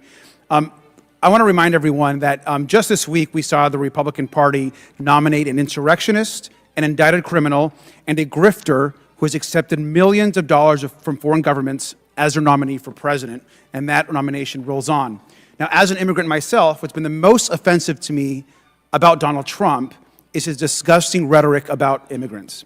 The man who entered politics by calling Mexicans rapists and trying to ban Muslims from entering this country is still spreading hatred today.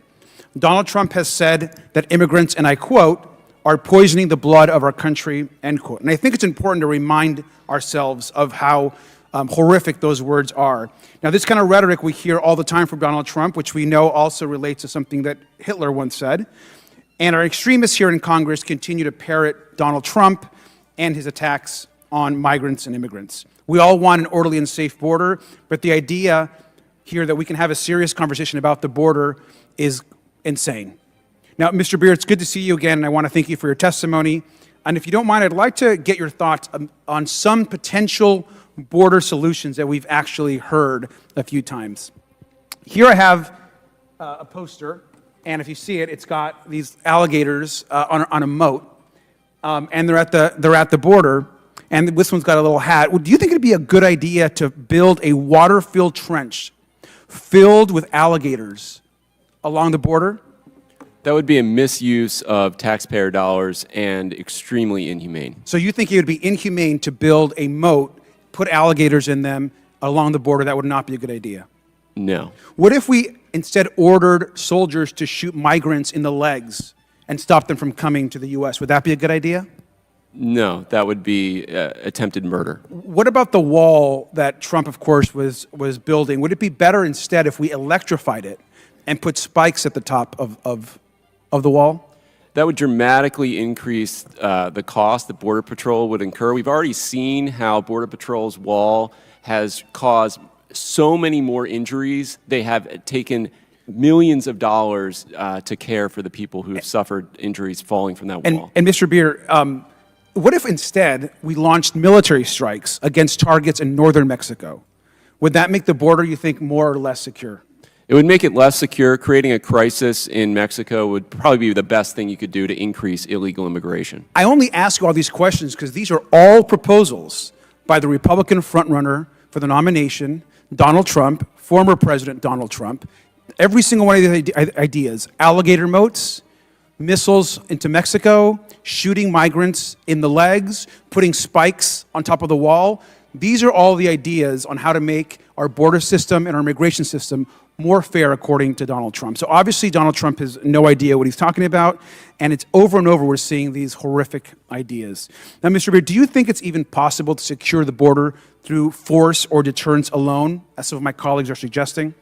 No, absolutely not. We've had an experiment with this for the last 50 years. We've had very high levels of illegal immigration, punctuated by periods of job depression in the United States. Economic downturns do help secure the border. They talked about the most secure border in 45 years. April 2020 is not a good sample size. That's not a great way to secure the border, destroying the U.S. economy. That's exactly right, Mr. Beer. And a lot of people want to come to the U.S. through legal pathways. I'm an immigrant myself. I came here as a young child, became a citizen in my early 20s. It's hard to become a U.S. citizen. But this is one of my favorite graphs here. This actually shows you our current immigration system, what the current legal pathway system looks like. Does this seem like an easy immigration system we have for someone to actually navigate through? No, less than 3% of people who attempt that process get through it every year. So this system, you would say, just looking at it, looks rather complex, is probably not easy to navigate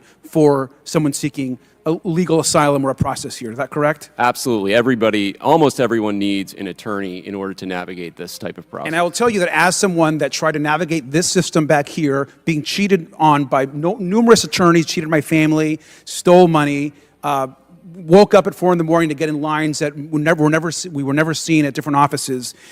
We haven't had comprehensive immigration reform in this country in 30+ years. It's been a failure of this Congress, and if the Republicans really wanted solutions, would actually work on fixing this system here versus the attacks on immigrants and Donald Trump's insane ideas. With that, I yield back. Thank you. Gentleman yields. The chair now recognizes the gentleman from Missouri, Mr. Burleson, for 5 minutes for his questions. Thank you, Mr. Chairman. Before I get to my questions, I have a short video that I'd like to play, if we could get that up. We're executing a comprehensive strategy to secure our borders and build a safe, orderly, and humane immigration system. The president has done more to secure the border and to deal with this issue of immigration than anybody else. He really has. Our message has been straightforward and simple, and it's true. The border is closed. Do you continue to maintain that the border is secure? Yes, and we are working day in and day out to enhance its security. We are not saying don't come. We are saying don't come now. We have a secure border in that is a priority for any nation, including ours and our administration. We have taken unprecedented action over the past year and a half to secure our border and rebuild a safer and orderly process system. I want to repeat my assurance to our audience this morning that the border is, in fact, secure.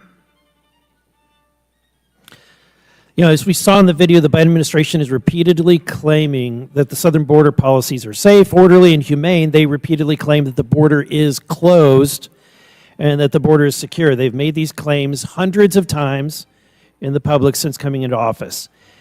Mr. Homan, do you agree with these claims that the border is closed? Of course not. We got 1.9 million known gotaways, caught on video, drone traffic, sensor traffic. Who knows how many unknown gotaways we have where they cross the border where there's no technology. I've been on the border a dozen times in the last year. I've seen 100% of agents pulled off the line to process. How is that a secure border? And I want a couple of things I need to straighten real quick, things that were said that were not accurate. The cages were built under President Obama. I was there. Me and Jay Johnson went to that facility in South Texas where the cages, if they want them called cages, we'll call them cages, but they're chain link dividers keeping children away from unrelated adults. So they were built under Obama. And matter of fact, I saw an image just a couple weeks ago of a Border Patrol station where they're moving people outside the station because it's overcrowded into a big cage. So it's still being used. Second of all, the comment that the chief says is a resource issue. Of course it's a resource issue. They're overwhelmed. Every agent's off the line. But when you fix a resource issue is change the policies. We didn't have one more Border Patrol agent on the line under Trump. We didn't have one more immigration judge under Trump. We did it by policy. So there wouldn't be a resource issue if you fix the policies. Now, something that was said in the video was a clip from early on where the Secretary Mayorkas made the comment, "We're not saying don't come, we're saying don't come now." What are your thoughts about that statement? Doesn't matter what he says. The cartels are selling the actions of the administration. Just turn on the TV and watch how these people just come across the line. Border Patrol sits there and watches them. They'll process them. They got pictures of them getting on buses. They're being flown all over the country. There's a reason why Democrat mayors and Democrat governors are speaking up. The cartels are selling the very fact you're going to get processed quickly, you're going to be released quickly, you'll get a work authorization, and guess what? Secretary Mayorkas has said to ICE, being in the country illegally on its own is not enough for ICE to make an arrest. Last year, they removed 142,000. To your point, you know, in the midst of millions of people coming across. You know what? Only 5% of that 142,000 were non-criminal border entry, which means all the 9 out of 10 losing their case, no one's being removed. Until they see flights going south, they're going to keep coming. In fact, if I recall, Mr. Homan, when Trump took office, there was an effort by Congress to throttle or to restrict additional funding to secure the border, but yet the numbers decreased while Trump was in office. So what was the reason for that decrease? Remain in Mexico was a game changer. People close still claim asylum, but they wait in Mexico. If they're really escaping fear and persecution and death, they can wait in Mexico for their hearing. The second thing was the third safe country agreements where the Guatemala, Honduras, and El Salvador agreed, along with Mexico, that if you really escape in fear and persecution from your country, let's say it's El Salvador, and you get to Mexico, have you not escaped that fear? You know, we've talked about the motivation, and so I want to read a quote that has come to light recently. Or Mrs. Clark, who is a colleague of ours, said, when I hear colleagues talking about the doors of the inn being closed, I know there's no room at the end, I'm saying I need more people in my district just for redistricting purposes. And that she continued that they could clearly fit here. Does that address your questions about the reason, the motivation, why these policies are in place? I certainly believe it's probably associated with a decision to overturn the Trump census rule, where now millions will be counted in the census, so when you reproportionate seats, it's going to have an effect. Thank you. Gentleman's time has expired. The chair now recognizes the gentleman from Florida, Mr. Frost, for 5 minutes for his questions. Thank you, Mr. Chairman. So, since Republican politicians have no plan to address the real issues of this country, low wages, high prices, etc., their leaders at the highest levels have dipped into the fascist playbook to blame communities and to blame minorities and to blame immigrants for the issues that Americans are facing. And these days, the more fear you can stoke, the better. I mean, one of my colleagues, Marjorie Taylor Greene, has called immigrants terrorists. And many on the right take their cues from their top leader, former President Donald Trump. From 2015 to just this past Monday night in Iowa, he has used fear and racism to spread false narratives. He said that immigrants are, quote, poisoning the blood of our country, end quote, echoing the same language used by Hitler to describe Jewish people. Mr. Beer, why is it grossly incorrect to paint immigrants as criminals, and why is this rhetoric not only false, but dangerous? Look, U.S. Census Bureau data is quite clear. Immigrants are about half as likely to be incarcerated in the United States as others. If you look at the illegal immigrant population as we have at the Cato Institute, it's, again, it's about 30% less. And that includes all the people that we're putting in cages just because they're immigrants. So it's not true that they're more likely to end up in our criminal justice system, burdening our courts and our police. And also, if you look at area studies that look at what happens to crime rates when an infusion of immigrants comes in, we've seen during the 1990s, especially when you had this huge wave, far exceeding anything that's happened recently, of immigrants come into major cities. There was this rebirth in the economy in those areas. They started businesses, they rejuvenated the communities, filled vacant housing, and that brought crime rates down as well. So there are multiple mechanisms by which immigrants reduce crime and make for a more secure community. Of course. Thank you. Mr. Beer, are you familiar with stochastic terrorism? Stochastic terrorism is to provoke random acts of ideological motivated violence that are statistically predictable.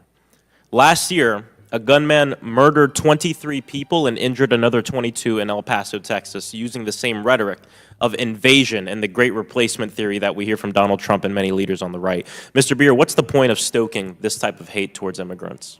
Look, there's only two reasons why you use the word invasion. The first is you want to justify violence against them. Otherwise, you'd say it's a violation of the law, it's illegal, you want a law enforcement response. Invasion calls for a military violent response to these people. The second reason is to invoke invasion under the constitutional clauses in which that is used. There's two. One, states can respond to an invasion unilaterally. We know what an invasion under the Constitution means. James Madison said an invasion is an act of war. So we know what a real invasion is. We know the difference between people coming to serve us and work for us versus an act of war. So this language fuels a lot of these hateful, violent acts we've seen. Oh, absolutely. So I just hosted a roundtable in my district because my constituents are terrified about the talk that's going on up here. An amazing community leader and pastor, Father Jose, brought up a really good point that migrants don't just want to come here. We told them to come here. And Mr. Beer, the Statue of Liberty, situated next to Ellis Island, an iconic American symbol, reads, "Give me your tired, your poor, your huddled masses yearning to breathe free. The wretched refuse of your teeming shore. Send these, the homeless, tepid toss to me. I lift my lamp beside the golden door." To my colleagues on the other side of the aisle, let's be honest with immigrants who deserve better than what you're offering them. Don't welcome immigrants if you plan to reject them. If you keep pushing your bigoted H.R. 2 bill, then also pass this bill. I've taken the liberty of drafting it for you. It removes the Statue of Liberty, our largest symbol that tells people to come here. This is who you are, removing the fabric of America. So I want to know which Republican who supports and voted for H.R. 2 will introduce this bill.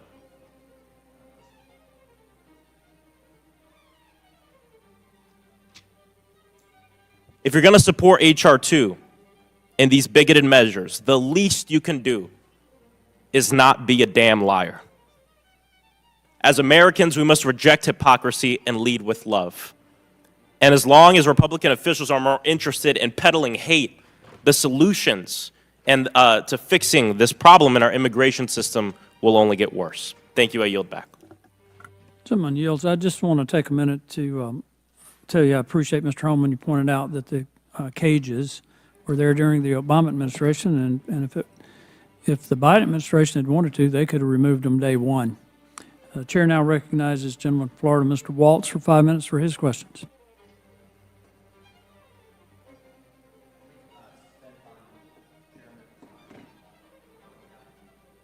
New committees. Your microphone's All right. not working. Different mechanism. Thank you. Thank you, Mr. Chairman. My colleague from Florida mentioned leading with love, and I think we're going to talk about some love in the next few minutes. or true hate, which is a sexual violence against women and against these migrants. But before I get to that, in 2021, the Department of Homeland Security implemented the Parole Plus alternative to detention with conditions. These so-called plans allow the release of migrants from CBP custody into the country on an expedited basis without being placed in removal proceedings and with little to no vetting and no monitoring and without court dates. So they're essentially just fully released. Florida has sued DHS in federal court, asserting that DHS was ignoring federal law, which they are, and including Secretary Mayorkas is ignoring federal law with this program that requires people entering the country illegally to be detained. So I have up here statements from the judge in Florida, Judge Kent Wetherill, who ordered federal authorities to vacate the parole policy. And he said, for the most part, the evidence establishes that defendants, DHS, have effectively turned the southwest border into a meaningless line in the sand. A little more than a speed bump for aliens flooding into the country. And you can see here where, again, the judge says that essentially these policies have said, come in, we're open, come. So let's talk about the effects on these migrants that we all care about. Let's talk about leading for love, as Mr. Frost from Florida has talked about. Mr. Chairman, I'd like to enter into the record that Doctors Without Borders, don't take this from me or don't take this as a partisan issue. Doctors Without Borders, an international NGO, says 40% of the girls and women making this transit that we've essentially invited them to do are being sexually assaulted and abused. And just a series, again, don't take it from me, a series of articles. Hundreds of migrants face sex attacks in the Darien Gap, says Doctors Without Borders. They treated nearly 400 in a week, 1 week alone in 2023. Migrant children sexually abused in, quote, rape tents while crossing the Darien Gap, according to the New York Post. The reality of women en route to the U.S., rapes and no access to hospitals. Again, rape tents and sexual violence towards migrants plague those trying to make the dangerous journey to the U.S. And finally, New York Times, you have to pay with your body the hidden nightmare of sexual violence on immigrants from cartels and gangs. Mr. Baer,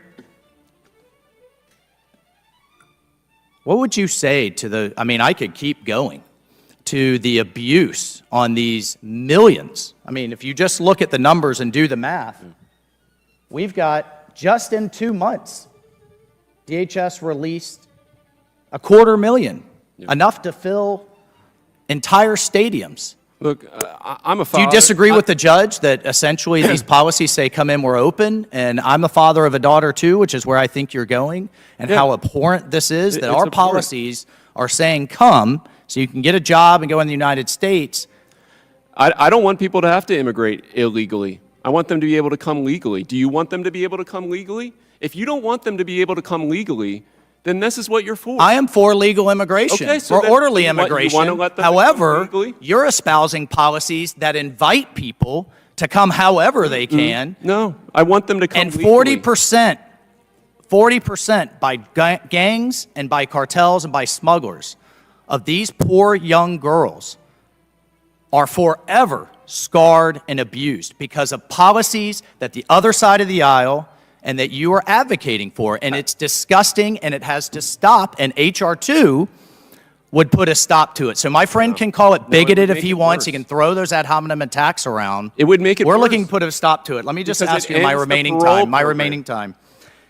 If this were Al-Qaeda and ISIS killing 100,000 Americans a year, more than we lost in Vietnam in 10 years, by pumping in and smuggling in chemicals, would you oppose using military resources to take down Al-Qaeda and ISIS?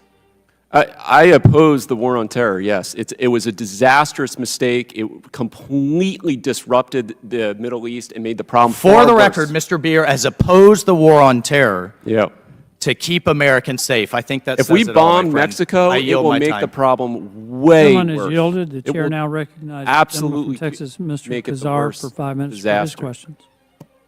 Thank you, Chairman. Mr. Homan, you began as the Trump ICE acting director at the end of January of 2017. Is that correct?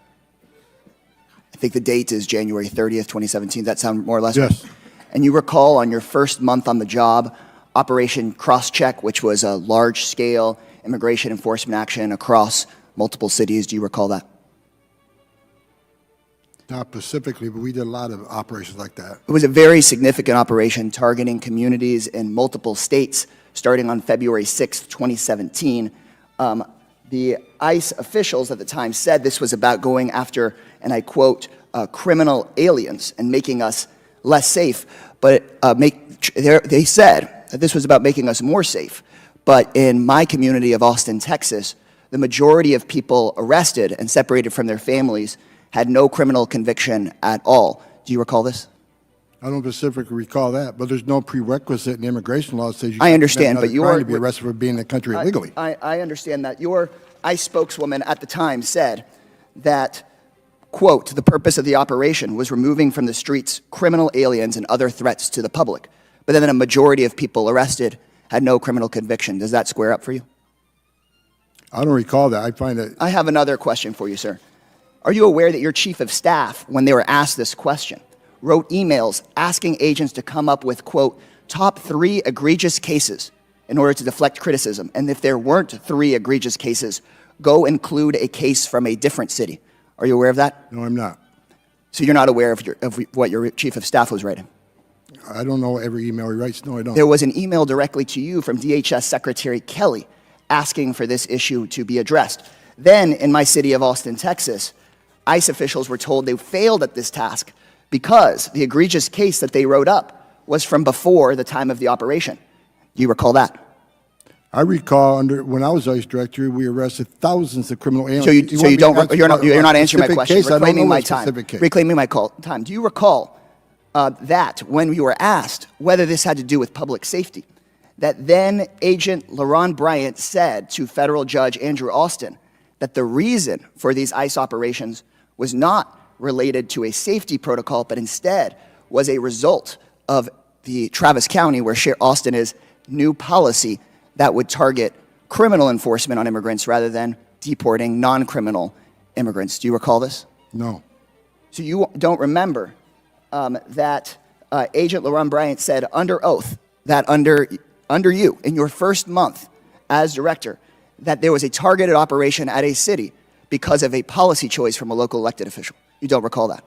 I had 20,000 people under me. I don't recall every You don't recall this from your first month. No, I understand. Let me be clear. The right wing and these so-called Trump border policies have nothing to do with keeping people safe. This is about ripping families apart, arresting immigrants, and blaming someone for our problems so we can ignore the fact that Trump and these right-wing officials are grifters, and that Trump is taking millions of dollars from foreign governments to enrich himself. His main policy achievement had nothing to do with the border or migration, but cutting taxes for the rich and the biggest corporations in this country. All the while, the collateral damage is kids being separated from their moms, people in cages, which we can't deny. Mr. Homan sitting here before us said at the CPAC convention, and I quote, he doesn't give a shit about that.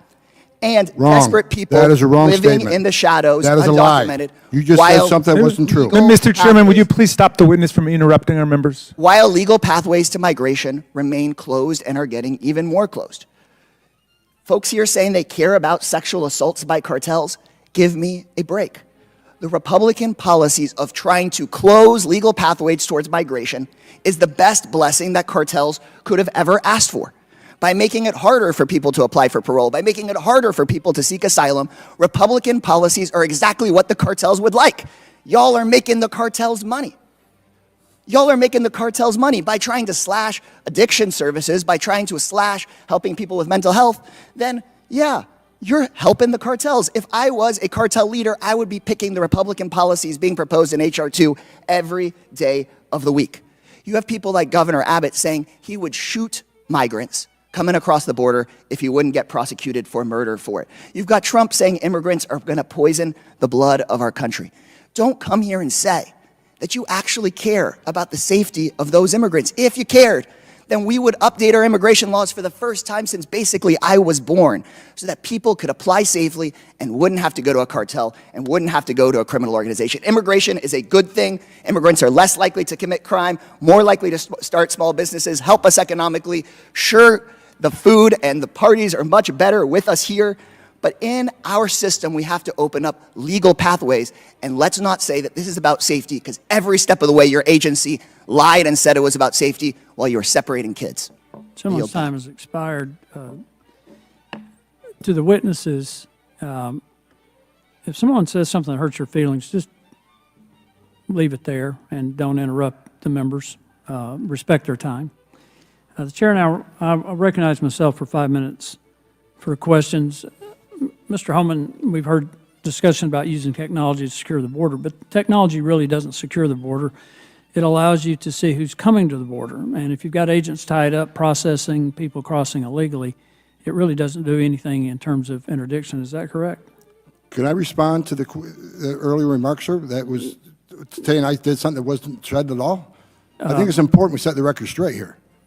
I never said at the CPAC I didn't care about family separation. What I said was I didn't care about... Mr. Chairman, was he recognized for this purpose? Is this from your time? The chair recognizes you make it as brief as you possibly can, and I think you've already said you didn't I've never said I didn't care about family separation. What I said I didn't care about being sued because I get to give a sworn statement that set the record straight. Okay. I want to get back to some things here. When you Mr. have Chairman, I'd people, like to enter into record this article from Newsweek. Trump's the ICE gentleman's director not doesn't care recognized. The about gentleman's families not being separated at the border. Thank you. reclaiming my time. Watch the tape. It's my time. The gentleman's not recognized. Reclaiming my time. Will you reset the clock? Not to 5 minutes. I think it was about 4:30. I'll just be a little more brief. Okay. The point that I was trying to make is I talked with a rancher a couple of weeks ago down at the border, and he told me that since December 28th, that he had the same fence cut 77 times by people who were not being interdicted by the Border Patrol. He told me that on January 4th. 77 times in 6 days. If people are really concerned about coming in here to get a job, to seek asylum, why would they not want to be picked up by the Border Patrol, Mr. Homan? And be brief if you can. I've got a number of things I want to run by you. Well, you're talking about 1.9 million gotaways. It's why didn't they take advantage of the giveaway program? Because they don't want, obviously, they don't want to be fingerprinted, they don't want to be vetted. They don't want to turn themselves into border. Is it true that the Border Patrol charges less to the people who will wade across the river and turn themselves in than they do to the people that they try to get in here undetected? The cartels would charge less for people that want to turn themselves in rather than get into Chicago. And they're also financing this and hold these people making payments for 8, 10, 12 years to pay off the financing for paying the cartels to get them in? Some, yes. Yeah, some are doing that. The other thing that I want to point out, when you said 1.9 million gotaways, does that include people that we don't know? Or is that an estimate of the ones that we know got away, we saw them and couldn't catch them? The known gotaways are captured on video, drone traffic, sensor traffic, or the Border Patrol sees Is it 1.9 million known or unknown? We don't know how many unknown, because there's large parts of the border, like Marfa sector, the Big Bend National Park, where there's very little technology. I want you to be brief, because I want to hit some other things. We know that in fiscal year 22-23, we had 169 known or people on the suspected terrorist watch list. Since 2020 is 312. Mr. Homan, how many did it take to carry out the attacks on 9/11? 9. 19. And I like to say that under the Trump administration, 4 years, we had 11. Okay, but it took 19 to carry out the terrorist attacks. In regard to the unaccompanied children, there's somewhere between 85,000 and 100,000 that we don't know where they are. And if it were 100, it would be a tragedy. Okay, and we're not doing anything in terms of collecting biometrics or anything like that to try to find these children. And when you've got children being brought across the border as gotaways, what purpose does that serve, or potentially could serve, Mr. Homan? Well, based on my 30 years doing investigations in trafficking, some of them are going to be in sex slavery, some will be in forced labor, Some will be indentured servitude. They'll be Okay. forced to work. And just to point out about the labor demand here, we've got the lowest labor participation rate in decades. So it's not just an issue of unemployment. By the way, Mr. Byer, I've ran a think tank, and I pretty well understand some of these economics. I've done a lot of work with Cato. I'm very disappointed in the position that you've taken, frankly, because you don't want to have illegal drugs, so it wouldn't be a problem bringing drugs across the border under the policies you guys would advocate. But in terms of labor, they changed, the Bureau of Labor Statistics changed how they count unemployment back in 2012, 2014, somewhere in that range, and stopped counting people who are no longer looking for a job. So that's one of the reasons why you have such a low unemployment rate. Mr. Homan, I want to get back to what the cartels are doing here. I asked a former drug czar if we've gone from a war on drugs to a war with drugs. It's been mentioned several times that we've had over 100,000 people die from drug overdose, and that probably about half of it is fentanyl related. Now they've added another additive to the drugs called Trank that Narcan doesn't work on. Does it appear, considering the source of the chemicals to make these drugs that are being provided to the cartels, that we may actually have a war with drugs and that these people are casualties? I can tell you that the fentanyl doses are getting more and more serious. Overdose deaths are going to happen a lot more often. The criminal cartels are making record amounts of money now, moving narcotics between the ports of entry, smuggling people and trafficking people. And for an earlier statement that most fentanyl come through the port of entries, I disagree. We don't know what's coming between the ports of entry because 90% agents are off the line. That's right. And my last point, I want to reiterate the thing about the cages. I was at the border in 2015 during the Obama administration. Children were in those cages for a reason. And if the Biden administration wanted that stopped, they could have stopped it day one. I yield back and now recognize the gentleman from Florida, Mr. Moskowitz, for 5 minutes for his question. Chairman, is it in order now for me to enter things into the record? Yes. Thank you, Mr. Chairman. So what I was trying to enter into the record is the article from Newsweek saying Trump's ICE director doesn't care about families separated at the border. Mr. Homan, the correct quote is, "I'm sick and tired of hearing about family separation. I'm still being sued over that. I don't give a shit," right? Then I'd also like to enter into the record this article saying internal emails show ICE agents struggling to substantiate Trump's lies about immigrants. So ordered without objection. Gentleman from Florida is recognized. Thank you, Mr. Chairman. You know, we have failed to pass comprehensive immigration reform up here for decades. But if you listen to the witnesses, some of them, and if you listen to my colleagues, you would think the world didn't begin until President Biden was elected. You would think it was dinosaurs, the wheel, Jesus, the world was flat, the world was round, Biden was elected, every problem. Like nothing happened before. You know, people pretend like everything was just perfect. But you know what? One of my colleagues, when bringing up statistics, showed why this is a farce. She brought up that President Obama deported more people than President Trump. In fact, President Obama deported more people in each term than President Trump. Well, hold on a second. If the border wasn't a problem until President Biden was elected, then how were we deporting all of these people in administrations before Trump was elected? It's because this situation has been going on for decades. So stop lying to the American people that none of this happened until President Biden was elected. Yes, my colleagues passed H.R. 2. They did. It was a wonderful messaging bill. They knew when they passed it, it was dead on arrival in the Senate. And see, that's what this place does. The Senate passes bills that are dead in the House. The House passes bills that are dead in the Senate. They wash their hands with it, declare victory, and say, we did something. Okay? It's fake. You don't pass a bill that you know the other chamber isn't going to take and say, solve the problem. And it goes for the Senate, too. It's just not on the House. And by the way, there were some good policies in H.R. 2. There are things in H.R. 2 that I would vote for. There are things in H.R. 2 that are bipartisan to help secure the border. But there were things in H.R. 2 that were outrageous because it was never meant to become law. There are things in H.R. 2 that would potentially prevent Jews escaping the Holocaust from coming into the country, because there's all sorts of changes to asylum. There's all sorts of, if you travel through a third country, you can't come in.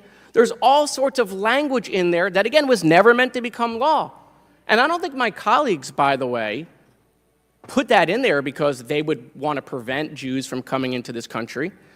But we've seen what happens when there is language in laws that isn't intended, like what happened in the St. Louis in 1939, where there were laws that prevented Jews on a ship escaping Germany. We denied them because we applied things that weren't meant for that situation. And so, look, you don't have to listen to me, right? My colleagues don't have to listen to me. I want them to listen to their own colleagues. Their own colleagues. Chip Roy, who is a conservative Freedom Caucus member, has said President Trump has failed to secure the border. Ron DeSantis, who ran wall commercials in order to become governor, said Trump didn't bid the wall and Mexico didn't pay for it. Okay, and Mr. Homan, I appreciate your energy and passion for children. And I appreciate that you have said that, have you seen terrible things that keep you up at night? I have. I've seen parents in my neighborhood bury dozens of kids because they died at school, because mentally ill people have access to weapons in this country and body armor and go into movie theaters and churches and schools and shopping malls and gun down children.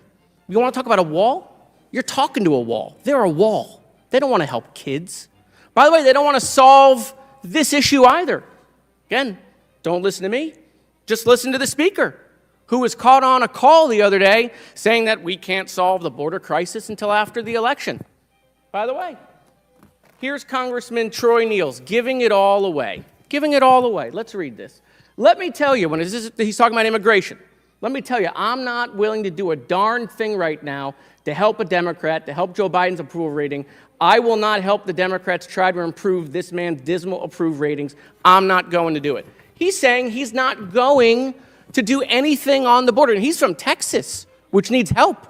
He's not going to do anything because he doesn't want to give Joe Biden a win. You have members of this committee that have threatened to vacate the speaker again if they do anything on the border. Senator John Thune has said this is a unique opportunity. He said when Trump was president and Republicans controlled both chambers, they couldn't get done the policies that are being discussed now. So look, I'm willing to do stuff on the border. I'm willing to do it. But they're not willing to do it because they're doing what people hate about this place. They want to use it to raise money. They want to use it to politicize it. But they don't want to solve the issue. There's a deal on the table. They can solve the issue. Thank you, Mr. Chairman. Mr. Chairman. Gentleman's recognized. Thank you kindly. This is just for a unanimous consent request for CBP enforcement statistics. I'd like to submit for the record showing that encounters with individuals on the terrorist screening data set at the southwest border were actually higher during the Trump administration. So ordered without objection. The chair now recognizes the gentlelady from South Carolina, Ms. Mays, for 5 minutes for her question. Thank you, Mr. Chairman. This is an interesting hearing today. I think the left has lost its proverbial mind. I've heard a lot from the left today about how we are, quote, a nation of laws and need to follow our laws. It's the same group of people that won't condemn violence by Antifa. It's the same group of people that won't condemn violence by Black Lives Matter. It's the same group of people that won't condemn violence, anti-Semitic violent protests against Jews in this country right now.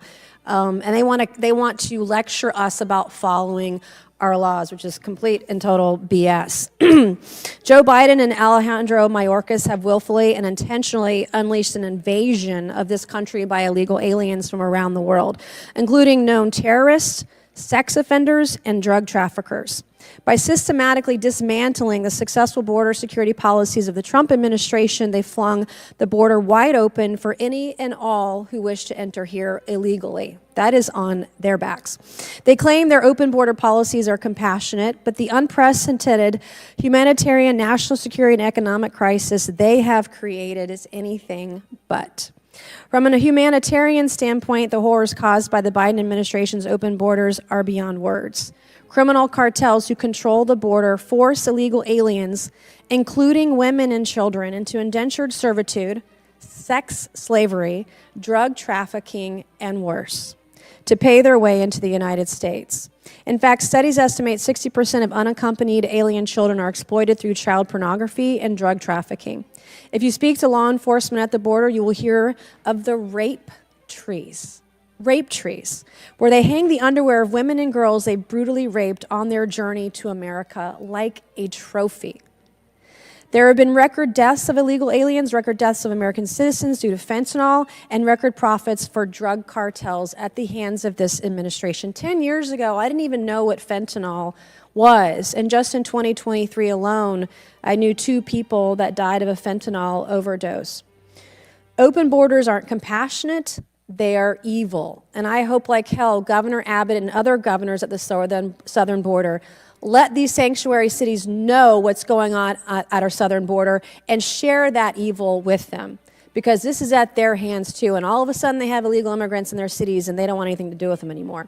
Alejandro Mayorkas has blood on his hands. My first question today, I've heard a lot this morning, Mr. Edlow, about the left saying that legal immigration is just so darn difficult. We're a nation of laws, but yet we can't follow our laws. The hypocrisy is real. Just a cursory question. How many come into our country legally every year?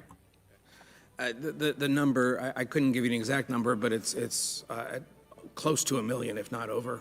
Yeah, around 1 million Right. year after year, right? Can you explain how directives issued by Secretary Mayorkas have empowered drug cartels? Certainly. The directives, starting with the halting deportation the first day of the Biden administration, then moving on to the enforcement priorities under Secretary Mayorkas, have made it so that drug cartels know that the majority of people that they help to come across for one reason or another, or that they exploit to help them get across, are going to be not the subject of deportation, of enforcement actions, and ultimately it's going to help the cartels gain a greater foothold in the country. I have one more question. Do you believe Secretary Mayorkas' actions and directives violate federal law and his oath of office? Well, I believe that the actions, especially in terms of the regulations, have made the border significantly less secure. They are in violation of the law, and I do believe it's dereliction of duty for him to have signed off regulations that have done that. Thank you. I have one last question for Mr. Homan. In the infinite wisdom of state and local officials in South Carolina, there are actually 0 sanctuary cities in our great state. However, on October 7th of 2021, Secretary Mayorkas issued a memo directing ICE to halt immigration enforcement in so-called protected areas throughout the country. As former acting director of ICE, can you explain how this undermines the ability of ICE to effectively enforce the law? Is it even possible for ICE to do their job under current DHS directives? Because there's locations where they could be an aggravated felon, a public safety threat, we're not allowed to go there. If they're within a close vicinity of school, if they're in a close vicinity of a doctor's office. And I understand humanitarian concerns, but where's the public safety concern on that? And if I can add one more thing, ma'am, earlier I was questioned about the terrorist apprehended on the southwest border, and I was just heard that Trump administration had more. I have the CBP webpage here I took off this morning. In FY17, 2 on the southern border, FY18, 6, and FY23, FY19, 0, for a total of 11. If you count the northern border, total of 14, southwest border 11.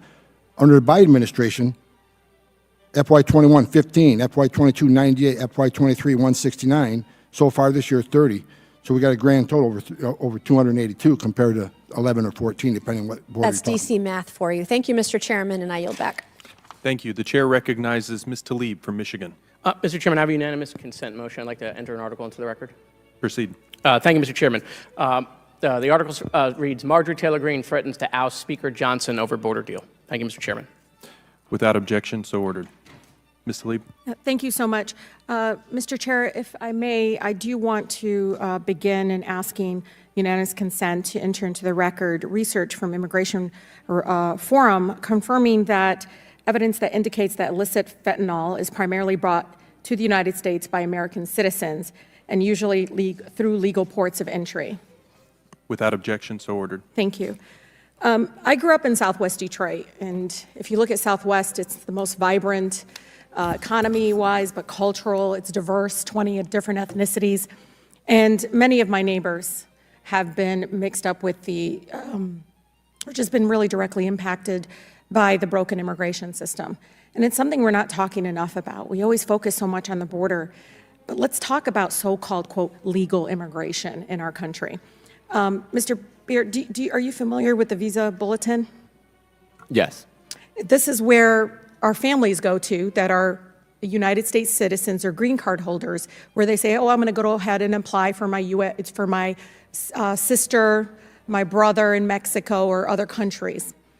Do you know what the average wait time for them to get adjustment of status? Not approval, because they'll get approved, sometimes within a year or so. But this is adjustment of status where they actually get access to a green card to actually come into the United States. Do you know how long? Well, for siblings, it's going to be over 2 decades. Yeah, that's just in Mexico. So I know, for instance, my mother, when she applied, it was about 12 years for her sibling. And I remember also working as an immigration attorney by trade, working on cases where even when that time came, it was 2 years or so after before they could even get an appointment at the consulate to adjust their status. Do you know how long it is to get U.S. citizens with children that are over 21 years old? Again, it's over a decade. Yeah. I think it's really important to talk about this because there is a process and there are laws and they're trying to follow the laws, and it's literally decades before they can actually unite with their families. And I don't think people talk about that. Mr. Beard, the other thing that they don't talk about, in Southwest Detroit, do you know how many U.S. citizens I have that are married to undocumented spouses? I'm sure it's thousands. They can't adjust their status here in the United States because of criminalization. They have a pathway. They have a pathway to go through the legal process, and they're not able to adjust their status, even though they have children, they're paying their taxes, they're participating. They're my neighbors. For 2 decades, they've been my neighbors and have no pathway to citizenship. Can you talk about the fact that we are so focused on all these other rhetoric and just kind of messaging and so politics? Because I'll be honest, I'm going to tell the truth. I think both Democrats and Republicans have failed our immigrant neighbors in our country. It's not just one or this. We have. It's been overwhelming for me to be here the last 5 years and watch us using the same rhetoric. I mean, I kid you not, I hear this thing of like prisons first, humanity later, but I see it from everyone, that is trying to say they're going to be tough on immigration. I can tell you tough on the border from the forever impeached president, from President Obama, Bush, Clinton, and so on. It hasn't worked. It hasn't united families. It leaves them in this limbo of 10, 20 years, and some even more than that. And the fact that we have thousands of U.S. citizens literally in my community that can't get their spouses access to a legal pathway because we've literally layered on all this bureaucracy and there is no pathway.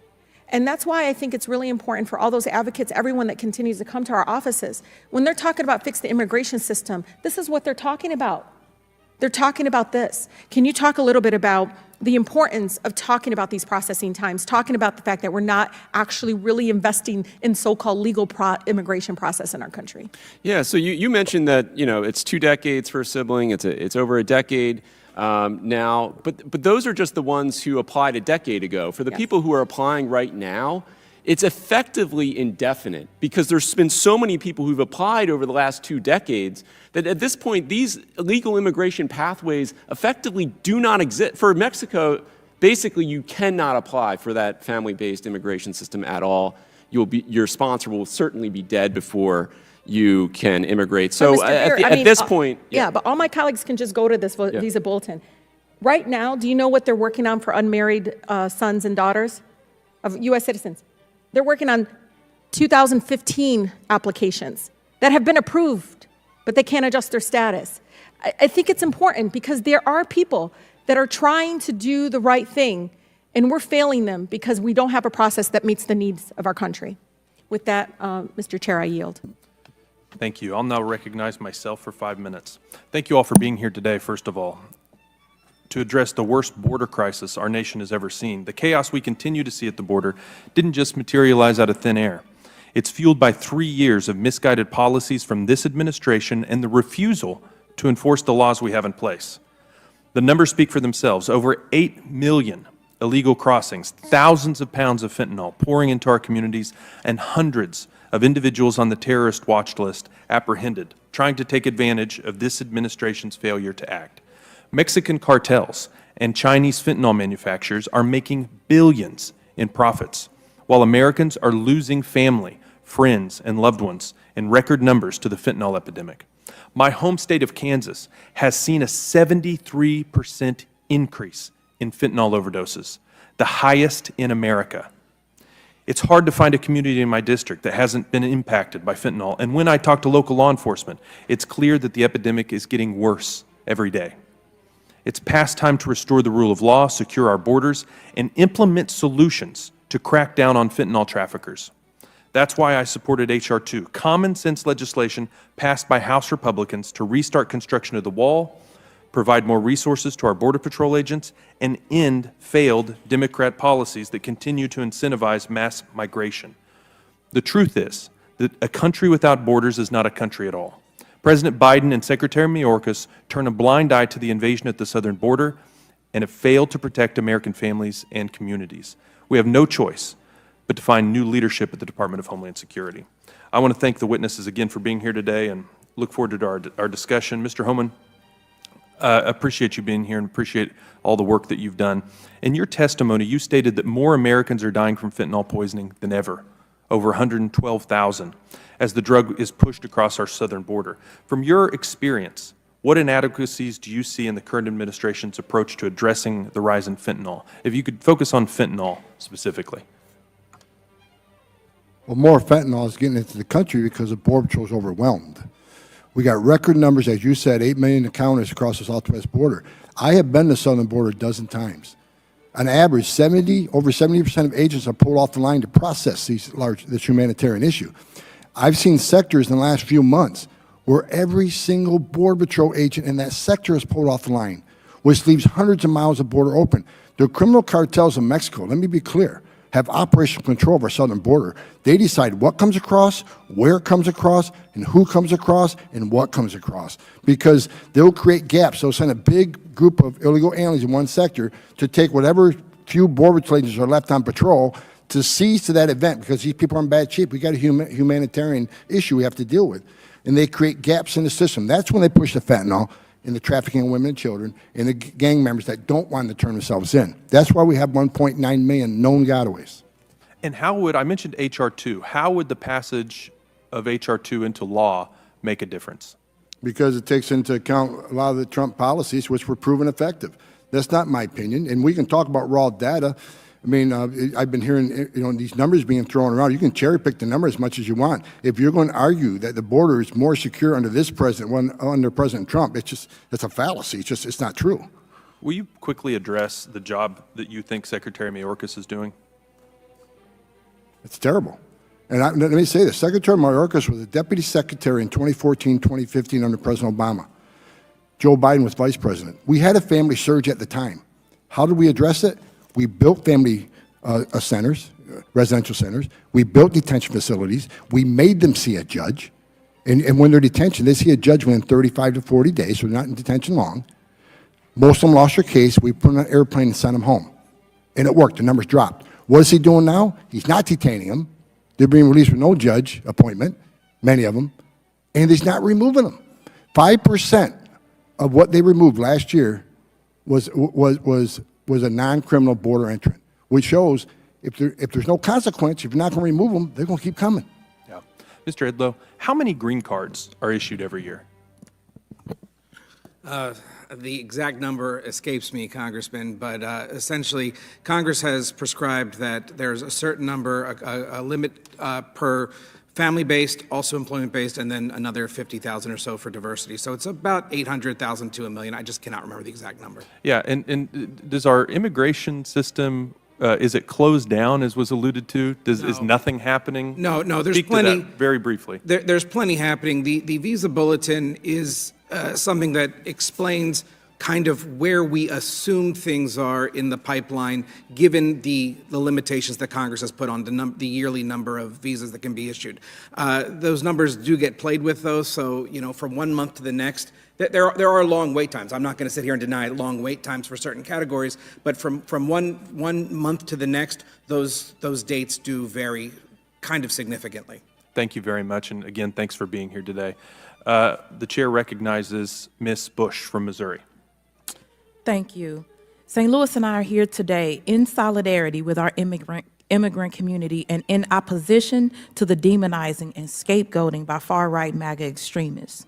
Let's be clear, there is a crisis right now, but it's not because the southern border is open or because immigrants are poisoning the blood of our country, which the Republicans and their racist cult leader, Donald Trump, want you to believe.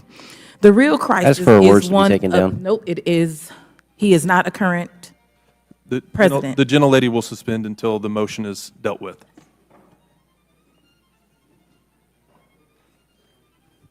What were the offending words? Would Mr. Cloud state the words? Mr. Cloud, will you state the words? She mentioned that Republicans were racist. I didn't say that. I said racist cult leader Donald Trump, who is not a current president, so it is not engaging in personality. The Republican members and their... No, she's clarifying she's not referring to Republicans in general. She was referring to one individual who is not protected by the rules. Absolutely. The words say, which the Republicans and their racist cult leader, Donald Trump. Mr. Ranking Member, I don't think that you're the one to rule on this. I think the chair. Here, No, I was stating just the rule. Let's hold for just a moment.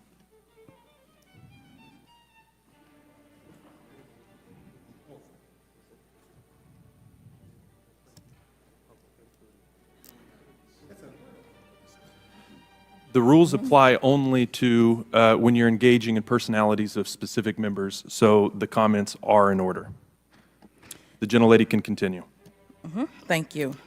And so I'll go back again, because I want that to be clear, that there is a crisis right now, but it is not because the southern border is open or because immigrants are poisoning the blood of our country, which the Republicans and their racist cult leader, Donald Trump, want you to believe. The real crisis is one of irregular migration. People around the world are fleeing from extraordinary levels of violence, persecution, and natural disasters. These catastrophes that force people from their homes have been fueled by long-standing U.S. government policies supported by presidents of both parties. Every war we fund, every government we undermine, every blockade and sanction we impose on civilians, and every day we fail to address the climate crisis is another investment in the displacement of others. There is also a crisis of humanity. It is shocking how our political discourse reduces people, actual humans, real people, who are all too often forced to flee their homes to pawns whose lives and rights can be traded away for weapons or some kind of perceived political gain. It is devastating how little we seem to focus on the horrific conditions they are facing. Parents and children are suffering as they try to navigate our broken immigration system and are met with cruelty and confusion. In the face of this suffering, all GOP members of this committee can manage to do is shout at immigrants as if they aren't people. And then there is a crisis of logic. MAGA Republicans, but also some Democrats, want to pretend that a lack of enforcement is the problem, even though this administration has doubled the number of deportations between fiscal years 2022 and 2023, and even deported 18,000 families in that time frame. So unsurprisingly, this hasn't solved any of the underlying problems, but some folks seem to believe that if we double down on our failed policies of the past, somehow these problems will go away, but nothing could be further from the truth.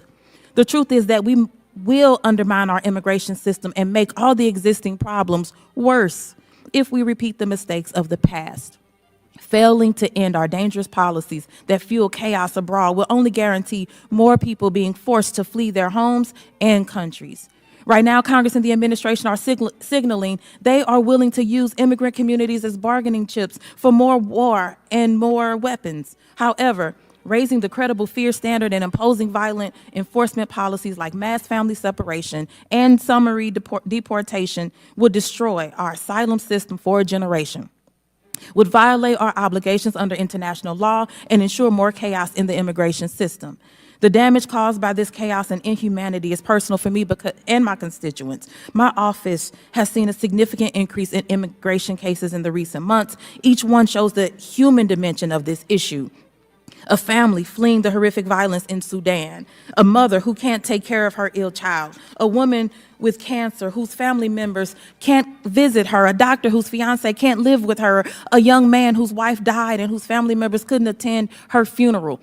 Endless wait times for family members fleeing violence and persecution in Haiti and Gaza and elsewhere. We are doing the best we can as an office to help our constituents in St. Louis and their families face these crushing obstacles, but ultimately Congress must act. Congress must legislate. We know what the solution is: building a just and humane immigration system and addressing the root causes of migration. That looks like expanding lawful pathways, using parole authority, increasing asylum case processing capacity, securing our authorization for folks who are already here, protecting our dreamers, ensuring that states and cities have the resources they need to process new arrivals, and ending support for war, blockade, sanctions, and other policies that disproportionately harm civilians. But instead of supporting real solutions we know will work, MAGA Republicans want to demonize and scapegoat our immigrants for short-term political gain. So let's be clear. Giving in to the extreme demands of Donald Trump and MAGA Republicans is what will undermine our immigration system. Rejecting our obligations under the Refugee Convention will undermine our immigration system. Cruelty will undermine our immigration system and our own humanity. The real crisis is failing to act and substituting cruelty as a meaningful policy solution. We must not surrender to this failed policy approach. We must stand with the people, all of humanity, and with a fair and humane approach to immigration and foreign policy. That is what St. Louis and I will continue to push for. Thank you, and I yield back. Thank you. The chair recognizes Mr. Fallon from Texas for 5 minutes. Thank you, Mr. Chairman. Let's talk about facts and reality and less about, let's say, word vomit and drivel. Here's a quote. Border is no less secure than before Biden took office. Who said that? Alejandro Mayorkas, the Homeland Security Secretary, said that under oath in front of this Congress. So let's look at some indisputable data. In the first 34 months of the Trump administration, there were 1.6 million illegal encounters. Same time frame, Biden administration, 8 million. No less secure than before Biden took office. That's interesting. In our history, we had two outlier months, 25 years ago, nearly, where we had 200,000 illegal border crossings in a month. Hadn't happened in almost a quarter century. It has happened 20 times under Joe Biden's watch. We had, in the last 2 years of the Trump administration, I believe it was 6 folks that were on the terrorist watch list. In the last 2 years, 6 total. Last year, 169. The number of Russian nationals crossing our southern border has exploded. Same with Chinese nationals. Look at the MO of what the Russians did in Ukraine. They put folks into Ukraine, and then some of them were saboteurs. It doesn't need to be a large percentage. Chinese nationals a few years ago, prior to Joe Biden, there were 323 Chinese nationals across the southern border. Last year was 24,000. If they happen to invade Taiwan, what if just 1% of those folks are saboteurs? Opioid deaths have doubled. Mexican drug cartel profits are at record highs. And last month was the worst month of illegal encounters, cracked 300,000. Interesting to note that in FY 2017, for the entire year, it was just north of 300,000. Let's talk about the migrants themselves. Estimates are that 30% of the women that cross all the way through southern Mexico to our frontier are raped or sexually assaulted along the journey. Countless numbers of migrants are shaken down by the cartels, and hundreds die. Any fair-minded person believe that the border is no less secure than under prior administrations? 300,000 last month. The largest city I represent is Plano, Texas, population 300,000. 39 states don't have a population of 9 million, and yet that's what we're nearing as far as illegal encounters go. We used to have wait in Mexico, and now we have mass parole. We used to have build walls. Now we have open gates. We used to have criminal deportations. Now we have American vacations paid for by the American taxpayer, laundered through the NGOs. We used to have Americans, we used to put American security first, and now we see record cartel profits. We are a debtor nation, $34 trillion in the hole. And the liberal fallacy and fantasy that somehow this is a net financial positive for this country is just that. It's patently absurd. It's about a $155 billion loss when you factor in we're educating foreign nationals, the medical care that's required, and the unfortunate criminal element. Again, it doesn't need to be a large percentage that largely prey on their own people. The border is de facto open. It's unchecked. It's unguarded. I was in the Del Rio sector just a few weeks ago. There's supposed to be 180 agents on the line at any given time. There were 0 for days because the cartels use surge tactics where they tell these 3,000 or 4,000 migrants, cross right here. And then there's scores of miles, hundreds of miles of border that's completely unguarded. And it's a lot easier to smuggle your illegal narcotics when there's nobody stopping you.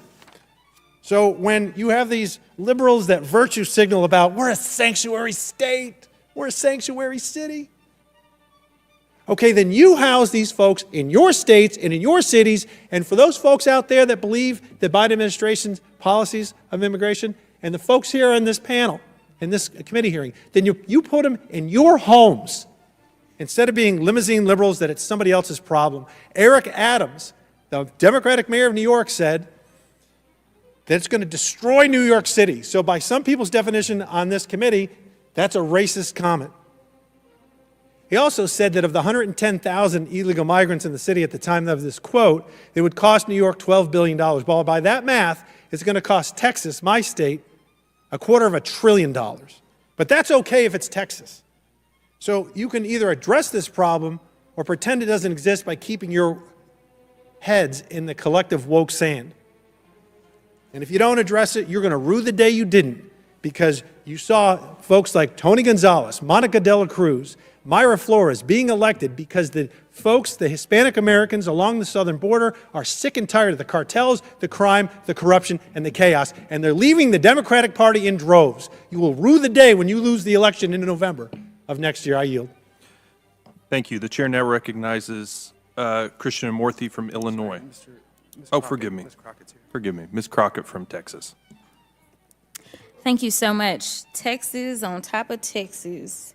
Very interesting. My colleague just mentioned that we should talk about facts instead of fallacy. So I do want to make sure that we address a couple of facts, starting with the fact that Republicans claim to be pro-life, but they're anything but. Considering the fact that we just had a woman and her 2 children that died, they drowned in the state of Texas because our governor decided that federal authorities should not be allowed to actually try to save those people. Order, Mr. Chairman, could you instruct the member to not use profanity to interrupt other members? And can we not keep running down my time? We'll hold your time. You'll get it back. Remind members to have decorum during the hearing today. Ms. Crockett, you may continue. Please restore 10 seconds to her time. The fact is, these people died at our border in Texas on Friday. We are here today having a hearing, and the pro-life party does not want to talk about the fact that there was basically state-issued or sanctioned death at the Texas border. There can be nothing more inhumane than the fact that we have not even decided that we were going to discuss this on the pro-life side. But you know what? I do want to talk about some other facts that we have. Republicans can't do the basic job that we are supposed to do. You see, in 2 days, we are scheduled to shut down. They can't figure out how to do a budget because we're 6 months behind, but somehow they are going to solve this complex issue of immigration. I seriously doubt it.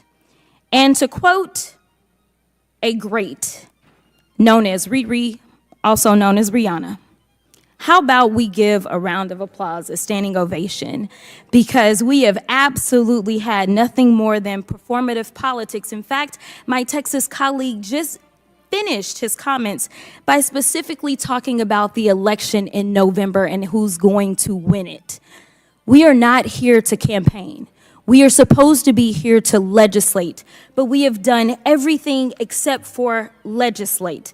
So let's go through a few more facts. Democrats have introduced legitimate, sensible legislation to address what we're seeing. My colleagues on the other side of the aisle want to grandstand for political purposes rather than work with Democrats and fix an immigration system that has been broken for decades. Republicans continue to vilify people, including mothers and their children. And as I just said, we just lost a mother and her children. We also know that the gentle lady from Florida, who happens to be the only member to give birth this session, specifically admitted that she actually wants a child separation policy. I can't think of something more ironic than that particular member specifically advocating for child separation policies. Republicans are yelling that states don't have the tools to help with migrants, but rather than work with Democrats, Republicans are targeting communities of color in Democratic cities like Chicago, New York, and Philadelphia. And while they say that it's about Democrat-run cities, I do want to point out another similarity that they have. These are cities that are run by African Americans. So while I know that they love to pretend as if there are no racial undertones, it is just striking to me that we specifically are going after African American run cities. And we talk about the mayor of New York. I don't know when I've ever seen so much bipartisanship and agreement out of the Republicans, but they continue to talk about what the mayor of New York has said. Let me tell you about somebody else who wanted to speak out about New York, and I want to make sure that she understands that the Democrats aren't the problem, but the Republicans are, and that's Cardi B. Cardi B specifically talked about her frustration because the mayor came out and said that they don't have the resources that they need. But guess who has actually tried to give the resources to these cities and who has stood in obstruction? President Biden. To be clear, President Biden has tried to give state and local governments and nonprofits federal resources to support temporary food, shelter, and other services, but MAGA House Republicans are refusing to give those cities and states those resources. President Biden has tried to put 1,300 more Border Patrol agents at the border to help, but Republicans have obstructed that request. Republicans want to cut the flow of fentanyl coming into the United States. President Biden has tried to give our border agents 100 new cutting-edge inspection devices and add 1,000 additional law enforcement personnel. Republicans obstructed that request. Honestly, I can't tell if y'all are for anything other than obstruction and cruelty. Just take a look at my governor last week. He said, and I quote, "The only thing we're not doing is we're not shooting people who come across the border because, of course, the Biden administration would charge us with murder." I know Governor Abbott doesn't understand the law, but let me say this, that absolutely would be murder. And with that, I'll yield. Gentlelady yields back. Mr. Chairman, I'd like unanimous consent to submit this article. The Biden administration admits migrant drownings occurred before Border Patrol alerted Texas officials. Without objection, so ordered. Chair recognizes the gentlelady from Georgia, Ms. Green.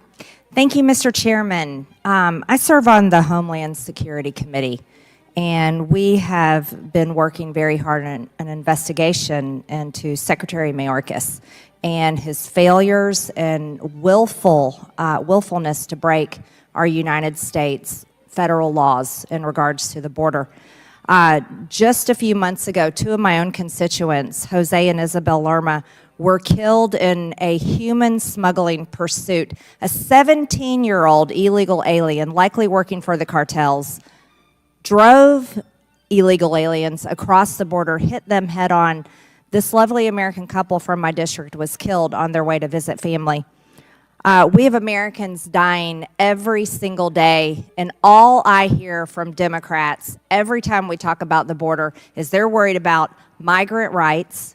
They claim they're concerned about children and women, and then they claim, in spite of all the evidence, in spite of the fact that over 10 million illegal aliens have crossed our border, in spite of the fact 1.9 million people, illegal aliens, are in our country, gotaways. We don't know who they are. We don't know where they are. We don't know what they're doing. And in spite of the fact that over 300 Americans are dying every single day from fentanyl overdose. The numbers don't lie, but the Democrats do. Now, this is interesting to me.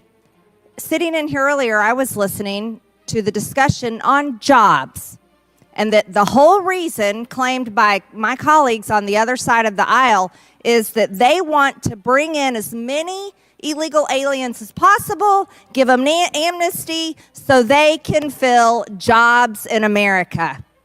And then they talked about that we have a population growth problem in the United States. They were talking about the real issue of it being the lowest population growth and why this is a problem.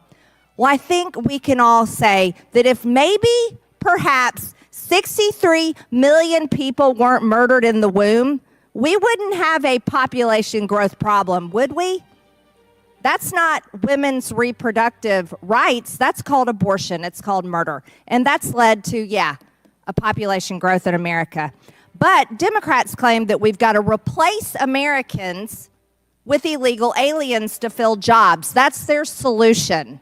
That's their solution. And take away jobs from Americans. That's their solution.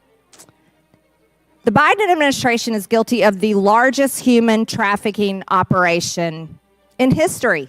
This is human trafficking. I just traveled in airports across the country just the past few days. You know what I saw in our airports? Migrants, illegal aliens, all over in the airports. You know who's paying for them to travel? United States taxpayers paying for them to travel. We're so sick of this. Everybody's sick of it. Oh, but children in cages, is that what we want to talk about? Crying over children in cages. But yet the Biden administration has lost, Mr. Homan, how many children have they lost? Nearly 100,000. Nearly 100,000. But they have accused you and former President Trump and the previous administration of all kinds of horrific things. How do you feel about that? It's ridiculous. Look, I testified earlier, illegal immigration was down 83% towards the end of the Trump administration because all the policies we put in place. When 83% less people coming, how many women aren't being raped? How many children aren't dying on the border? How many Americans aren't dying from fentanyl overdose because the Border Patrol's on the line seizing more fentanyl? How many women weren't sex trafficked? How many billions of dollars did cartels not make? President Trump's policies saved lives, saved lives. The wall saved lives. Why? Because the most vulnerable, the families and the females and children, they can't climb the wall. They're going to go to a place where there's not a wall. And what's going to be there? Border Patrol agents to deal with the humanitarian and health issues they're going to come across. Our policies save lives. Record number of Americans have died under this administration from fentanyl. A record amount of migrants have died on the southwest border, illegal aliens, 1,700. Read about that? These policies aren't humane. They're killing Americans, killing migrants at record levels.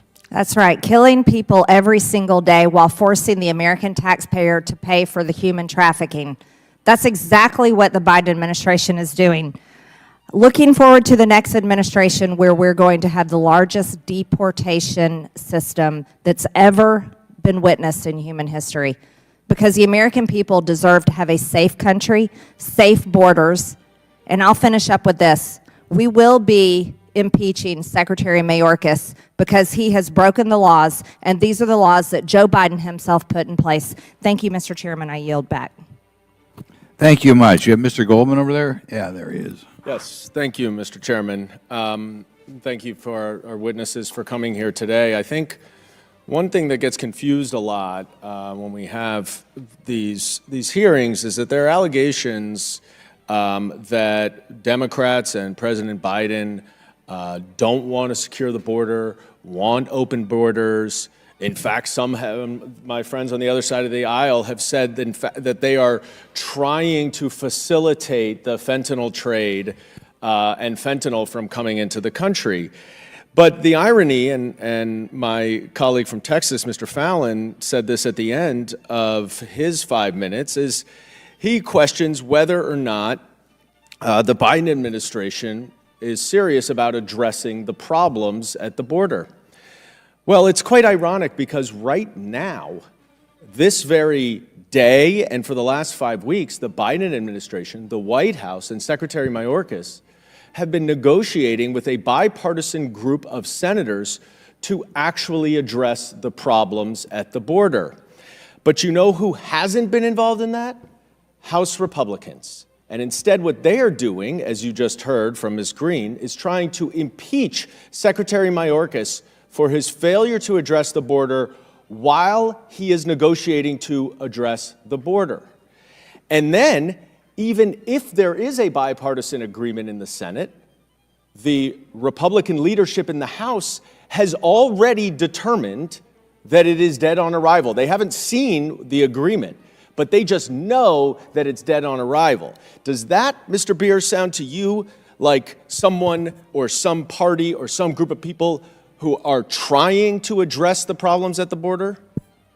Look, this administration has been trying from day one to get attention of Congress to try to pass immigration legislation, and they've gotten no takers. Because, am I correct, Mr. Beer, that the fundamental core problems that cause some of the issues at the border require legislative fixes? They cannot be done through solely executive action. Is that correct? Absolutely. They need new authorities to deal with the legal immigration system in particular. Now, Mr. Edlow, I know you ran USCIS, and you've testified about how the backlog of asylum applications is a significant problem because it incentivizes even those who may not qualify to try to come here because they would be able to stay for years. Is that a fair assessment of the concern about the backlog of the asylum applicants? That was not what I was saying about the affirmative asylum applicants, but as far as defensive people coming across, yes, they get to come in, they'll eventually get work authorization. Actually, under some of these regulations, they get it very quickly. Well, but regardless of when they get it, they apply for asylum, and it takes years, right? And so you would agree with me that fewer than 50% of asylum applicants are granted asylum when their case is finally heard. Is that right? Again, I'm not sure. We're talking about the people coming in from the border, or are you talking about total? Because those are different numbers. Well, I'm talking about the total. But the point is that there's a backlog. And as the head of USCIS, do you think that 1,600 more asylum officers to process asylum applications would help to reduce the backlog and therefore not incentivize more people to come? If those officers were going to be placed for affirmative asylum applications for people who have been in the pipeline for a number of years, yes. However, Great, that is because not you know what they're was doing. in the President Biden supplemental? $755 million for USCIS to hire 1,600 asylum officers to go through the backlog. Now, Mr. Homan, do you think that it would be helpful to hire additional CBP officers, Border Patrol agents, or border processing coordinators so Border Patrol agents can do their job and try to secure the border and fight drug trafficking and human trafficking coming over the border? Would those additional officers have helped you when you were heading that department? Hiring more officers to process more quickly, release more quickly. I'm not is asking going to bring more about people. I'm not asking about what I asked. I asked separately about CBP officers, HSI officers, Border Patrol agents, security enforcement officers. Would that help to secure the border? This is not a resource issue; it's a policy issue. That's not my question. My question is, would it be helpful?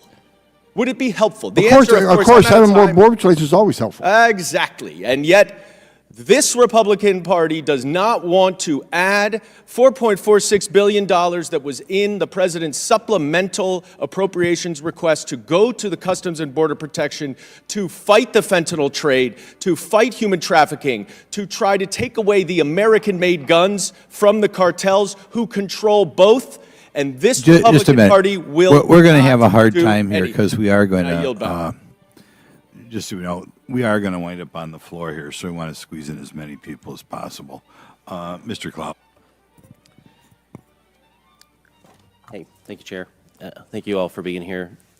As we know, the executive branch has one job, and that's to enforce the laws of the land, not to make the laws of the land. This administration has all but given up on securing the border, and now it's actually deploying resources to counter states like Texas that are actually doing the federal's job in doing their best effort to secure the borders. We talked to people on the ground. I was there just 2 weeks ago, and the way they described it, they said, Right now, it's like you're holding a bucket in front of an open fire hydrant. And what our friends on the left want is more buckets. What you need to do is cap the fire hydrant. And what we've done and what we've seen the Biden administration do is turn our Customs and Border Protection into a Customs and Border Processing, and much to the disdain of many of the people who are there serving and doing their best effort to deal with the Biden administration. My district in South Texas has felt the consequences firsthand for years. Just recently, Goliad County law enforcement reported finding 16 different cartel stash sites, one of them the largest in the country at the time, connected to drug activity, human trafficking, or both. They found them on private property, and of course they were being operated without the owner's permission. Also, in my district, just a few weeks ago, a 16-year-old girl was murdered in her own home by a man who had overstayed his visa and should have been subject to removal. We've seen, no doubt the border's been challenging for a while, but Trump was able to make a lot of headway and get as close as we've been for a while in securing our border. He succeeded where I would say the Biden administration failed, but that would assume that their goals were to actually secure the border. Mr. Homan, could you explain, because there's a lot of effort from this administration to blame Texas, to blame Congress, saying we need more money, we need more authorities. Could you explain the difference between the authorities that the Trump administration, the authorities and resources that the Trump administration had at their disposal versus the Biden administration? Yeah, and of course, and you hit right on point your first statement. When we talk about more Border Patrol agents, of course, we could always use more Border Patrol agents, but not to carry buckets. More Border Patrol agents are only meaningful if we secure the border and let them do their national security job. But look, the difference is clear. I mean, under the Trump administration, illegal immigration was down to a 40, 45-year level, depending on what time frame you looked at. And he did it because the Remain in Mexico program, people can still claim asylum, but they're not going to be released in the United States until they have the hearing. We had the Third Safe Country agreements with Central American countries, Guatemala, Honduras, and El Salvador, that if you're really escaping fear and persecution from El Salvador and you get to another free country, haven't you escaped that fear and persecution, you should be claiming asylum there. Because it's not about asylum. We know most of the asylum claims on the southern border are fraudulent because most of them will get orders of removal. And the wall works. You know, people want to say the wall doesn't work. The wall works. The wall takes the most vulnerable people, women and children who can't get over that wall, takes them to a place where there isn't a wall, where Border Patrol's there to deal with a humanitarian issue. And lastly, I'll say this about the men and women of Border Patrol, if I may. I've seen videos in the last few days where people are going down the border, screaming at Border Patrol agents that they're racist, they're trafficking in women and children. There's only humanitarian group on that border are the men and women wearing green. These are patriots, they're heroes, they're the finest law enforcement officers in the world, and they're being attacked by the left and some on the right as being traffickers. These men and women, the morale's on the toilet. They're doing everything they can. They've saved thousands of lives every year. So for both sides, I saw a video this morning, it just agonized me that you want to pick on the men and women of Border Patrol who put their lives on the line every day to defend this nation. God bless the Border Patrol. I salute what they're doing. Yeah, thank you very much. And so the Biden administration, thank you for mentioning that. They are giving their best effort under tremendous, tremendous circumstances and an administration that doesn't really support them. But to be clear, the Biden administration did not lose any authorities that the Trump administration had, right? Remain in Mexico program has been found by the highest courts in the land to be legal. They could institute that tomorrow, and it'd be a game changer. And they have just as much, if not more, resources available at their disposal from what. It's not a resource issue; it's a policy issue. Yes. If they change the policies and get back to the Trump-era policies, they could solve 85% of this problem. Now, interestingly, an entire cottage industry surrounding this catastrophe has butted up, from processing to transporting, the NGOs that are happening. A lot's been made of family separation, and you've mentioned it, but if you can mention again, how many children has the Biden administration lost? And then could you speak to the lives lost on the journey as well, and the human side? I know I visited a facility in my district where 30 to 50% of the young women admitted to being assaulted along the journey. Nearly 100,000 children are missing that this administration released to so-called sponsors we can't find. But we do know we found many working a midnight shift in meatpacking plants, many in forced labor, many in indentured servitude. We know that we've lost Right around 1,700 aliens have died on U.S. soil making this trip. That's not counting the Darien Gap, which are thousands, Mexico and Central America. When you make promises, you can cross this border illegally, you'll be released, you'll get work authorization, and you can't be removed because ICE can't remove somebody is in the country illegally just for being here illegally. Secretary said that. When you make those types of promises, plus free health care, the most vulnerable people in the world are going to put themselves in harm's way with the cartels, and that's why record amount, not only Americans are dying from fentanyl, 112,000 last count, a record number of migrants are dying every day on the border. And as I said earlier, while we're here talking today, women are being sexually assaulted, and a child's going to die tonight because they think this border is open, and they're going to keep coming. Thank you. I believe my time's up. Yield back. Chair now recognize Mr. Condon from California. Thank you, Mr. Chair.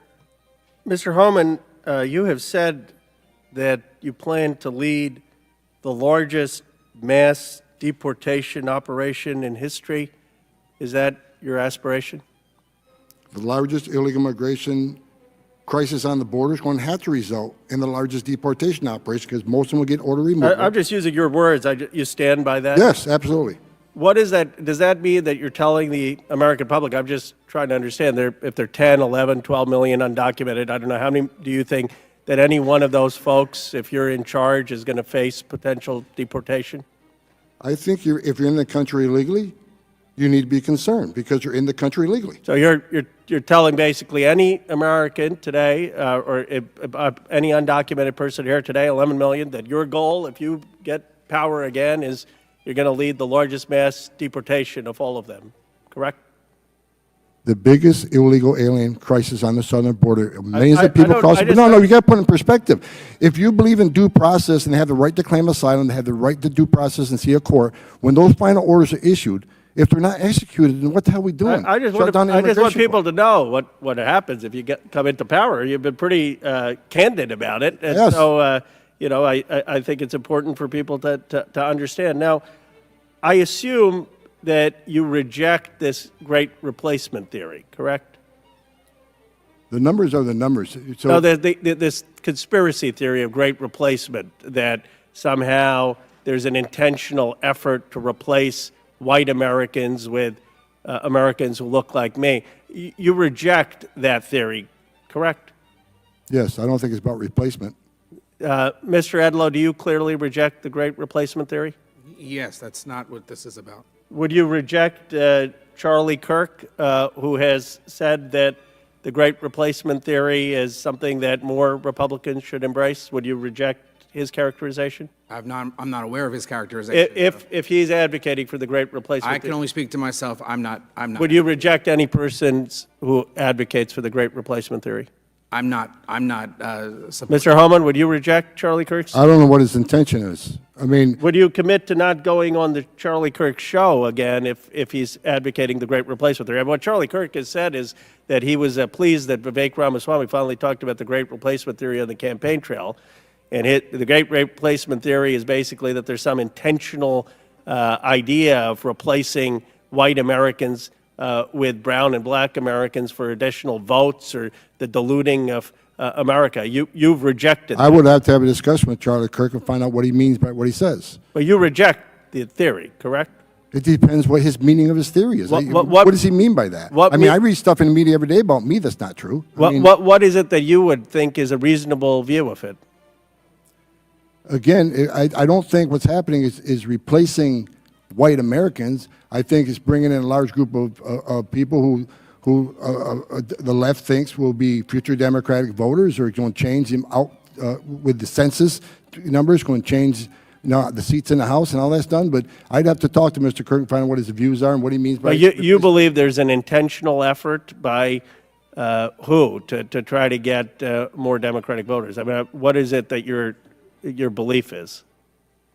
I've been asked why I think they support open borders and bringing millions of people, and I, as I specified earlier, you were not here, I don't understand why anybody would want to unsecure a border. I don't see any downside in a secure border. So there has to be some sort of political... the last question on this is that just your speculation, or do you have any... I mean, that's a very serious charge to launch on... It's just one option out of many. Do I have direct evidence is happening? And who do you No. think is doing it? The Democratic Party operatives or other people? I mean, who's leading this, in your view? You know what? I think you need to ask the administration, why did you open the border and why do you want millions of people crossing the border and be released in the United States? That's a question for them. Mr. Byer, do you have any sense that this administration doesn't believe in secure borders? And what would be the top 3 policies that you would implement to secure the border? Well, first of all, this administration is removing record numbers of people, and in fact, a higher percentage of people who cross the border than were removed in 2019 and 2020. So the idea that they have no interest in this, they don't want to remove people. I mean, if they did that, why do they have cages? Why do they have all the things that you've talked about? It's logistical issues. Congress has funded 34,000 beds, and that's how many people arrive in 4 days at the border. That's why people are being released. The solution to this is legal immigration. We need to resolve how we want people to come to this country. Have a conversation about that. And once we agree that people are good, immigrants contribute to this country, then we can have a conversation about how should they come? What's the way? What's the mechanism? Because right now there isn't any for the people who are showing up at our border. Thank you. Gentleman's time's expired. Chair now recognize Mr. Timmons from South Carolina. Thank you, Mr. Chairman. I just want to point out that this is the United States Congress, this is the Committee on Oversight and Accountability, and we're having a hearing titled The Biden Administration's Regulatory and Policymaking Efforts to Undermine U.S. Immigration Law.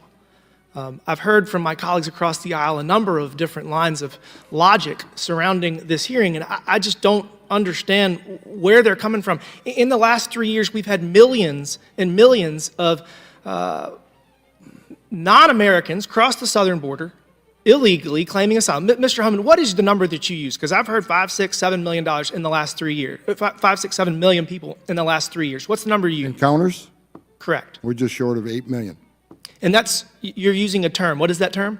Encounters. Encounters. Come across the border. So you're assuming how many, you can just estimate how many people have been released into the country? We know at least 2.4 million. And how many gotaways do you think there are? How many people did we? 1.9 million known gotaways. Okay, so let's go back. Before Biden was sworn in, Trump had a number of policies in place. Remain in Mexico.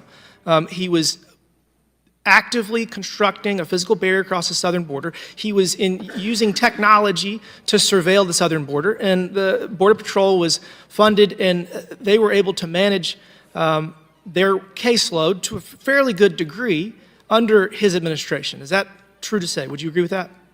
Yes.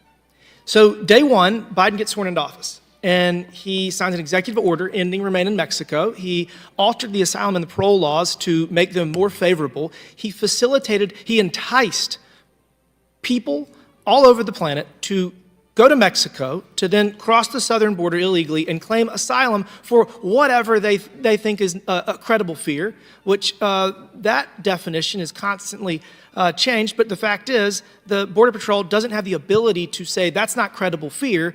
You get a court date years down the line, and we spend our taxpayer dollars to send these millions of people all over our country. And Heritage estimates that the cost annually of that is $400 billion. I actually think it's far higher, because when these people are living in our country, they are using our healthcare system, they're using our education system, they're using our infrastructure, and we don't really have a good estimate. I think it's probably closer to $750 billion annually. What do you think the cost of Biden's policies are, taxpayer dollars-wise, annually in this country? I have no idea. Would you agree it's hundreds of billions of dollars? Absolutely, absolutely. Okay. And your point is asylum at the border. You're exactly right. There's massive asylum fraud going on. Even the Democratic expert next to me has said they're coming in for a job. They're coming in for a job that doesn't qualify for asylum. And I just want to point out, I am fully in favor of immigration. We have $34 trillion in debt. The only way we can solve that is by growing the economy, which involves people coming to this country. But they got to come through the front door. And I was in Eagle Pass, Texas 2 weeks ago, and as we were giving a press conference, a family of 4 almost drowned. And they were saved and they did not die. But just 2 days ago, people drowned in the river because they're coming in illegally, because they're not coming to a port of entry. So we have a major problem. It's a crisis. And the costs of these policies are really, it's hard to even put a number on it financially, but then you have lives. You have lives. As you've talked about, the number one cause of death for Americans age 18 to 45 is fentanyl overdose. Hundreds of thousands of people have died in the last 3 years. We've already gone over the financial cost, taxpayer dollars. The last thing I want to say is just misery. The amount of misery of people coming in this country illegally, whether it's because of indentured servitude, because the cartels are profiting tens of billions, hundreds of billions of dollars off of this, it's just awful. And all of this is because of President Biden signing his damn name. All he's got to do is sign it again. Reinstate remain in Mexico. We were in the Del Rio border sector with the head of the border sector, and he said, if we reinstate remain in Mexico, if this President Biden reinstates remain in Mexico, 75% of the problem will be gone. And that's why we're here. We're here because our country is drowning in insane amounts of illegal immigration. I'm going to read you a quote, and then I'm going to let you guess who it's from. I don't see an ending to this. I don't see an ending to this. This issue will destroy our city. We have a $12 billion deficit that we're going to have to cut even more. Every service in this city is going to be impacted, all of us. You think that was from somewhere on a border town in Texas? New York City mayor. New York City mayor. It's the New York City mayor. Mr. President, you got to sign your damn name, reinstate remain in Mexico, solve this problem. I yield back. Chair now recognizes Ms. Porter from California. Thank you, Mr. Chair. Republicans seem, as Mr. Timmons just did, to acknowledge that immigration can benefit our economy, and they seem to say the problem is unlawful arrival. So let me take them for a minute at their word, and most Americans agree with this, by the way, that lawful immigration is a boon to our country and to our economy. Let's understand why, and then let's look at why that isn't the solution to this problem. Mr. Beer, is the U.S. population growth rate declining? It's down 90% from its historic highs. Okay. Can you have a growing economy and a declining birth rate in the long term? You can have economic growth with a declining birth rate, but it's more difficult. Okay. And I think we can all look at examples around the world of countries that are struggling with this. So our population will start to decline in just a few years, in 2030, if current immigration and demographic trends continue, correct? That's right. So if population does begin to decline, what are some likely harms to the U.S. economy? Well, look, you look at the Social Security system, if we do not have another 30 million workers available by 2034 than the Social Security Administration expects we will have, then we're facing a situation where taxes are going to have to go up a lot in order to fund the system, and that's going to be a catastrophic hit to taxpayers or to Social Security benefits, one or the other. So that's one example. Obviously, economic growth is going to be impacted as more people retire. We've heard about the employment rate going down. Well, that's because people are retiring, not because fewer people are working. If you look at the prime age employment rate, it's high, but that's not enough to make up for all the retirees that are no longer working. And Mr. Beer, collectively, even if we just look at Social Security, forget collectively, if we just focus on Social Security, we are talking about, in the next few decades, trillions of dollars of shortfalls that could effectively decimate Social Security. Yes, absolutely. You're talking about over $12 trillion deficit in the short term. Okay, so then let's say we agree that we need lawful immigration. And I hear our witnesses and our colleagues on the other side saying, well, lawful immigration, I'm for that. I'm just not for unlawful immigration. So let's talk about this. Of the people who apply, who use the system, and they follow the rules, which I think Americans think we should, they apply for a green card. What percentage of them get it? That's 3%, so 97% do not get one. 3%. I hear all the time from people that they would like people who want to seek a life in this country to follow the rules and, quote, get in line. But there is no line at all for many, many countries. Can you explain that? Right. So some countries, you can apply for the lottery, right? If you're from a country without a large legal immigration flow already to the United States. But for many countries, whether Mexico, India, China, Central American countries, Venezuela now, they're banned from even applying for that green card lottery. So there's no direct path for them. If they don't have a U.S. citizen family member in the United States, they're out of luck unless they are extremely highly skilled individual, PhD, master's degree in STEM, has a chance, again, through the H-1B lottery. So we got lotteries on top of lotteries even for the highest skilled people. So I think this is a really important point for the American people to understand, and really important for Democrats to stake out here. What is our position on immigration? And it is that immigration is a huge benefit to our economy, from which we all benefit.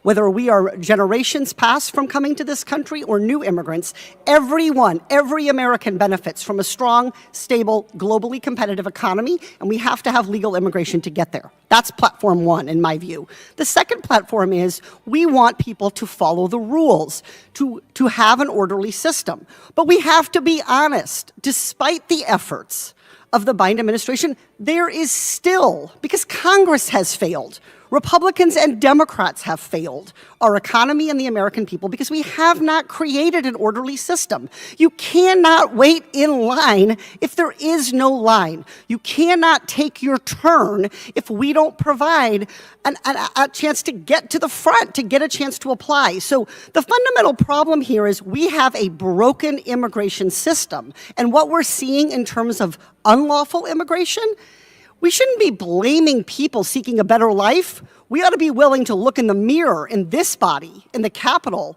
and take responsibility for our failure to update the immigration system and to create an orderly way to boost our economy. I yield back. Chair recognizes Ms. Boebert from Colorado. Thank you, Mr. Chairman. The failure in our immigration system is a wide open southern border. There are folks who are waiting in a so-called line. As Mr. Beyer said, most countries do not have a line. They have a lottery, and they're banned from even applying. We have the most generous system in the world for bringing in legal immigrants into our country. And it's so interesting, fascinating to hear my colleagues on the other side of the aisle debate this and counter every other argument that they have in their policies. They're saying they want economic growth, and the only way to get so is through indentured servitude, is through putting moms and their children in the hands of cartel, who, Mr. Homan, you have said that it's the cartel who have operational control at our southern border. Is that not correct, sir? They absolutely do. So we are going to risk putting lives in the hands of the cartel to bolster our economy. My colleague just asked if our birth rate was declining here in America, and the answer was yes. Well, of course it is.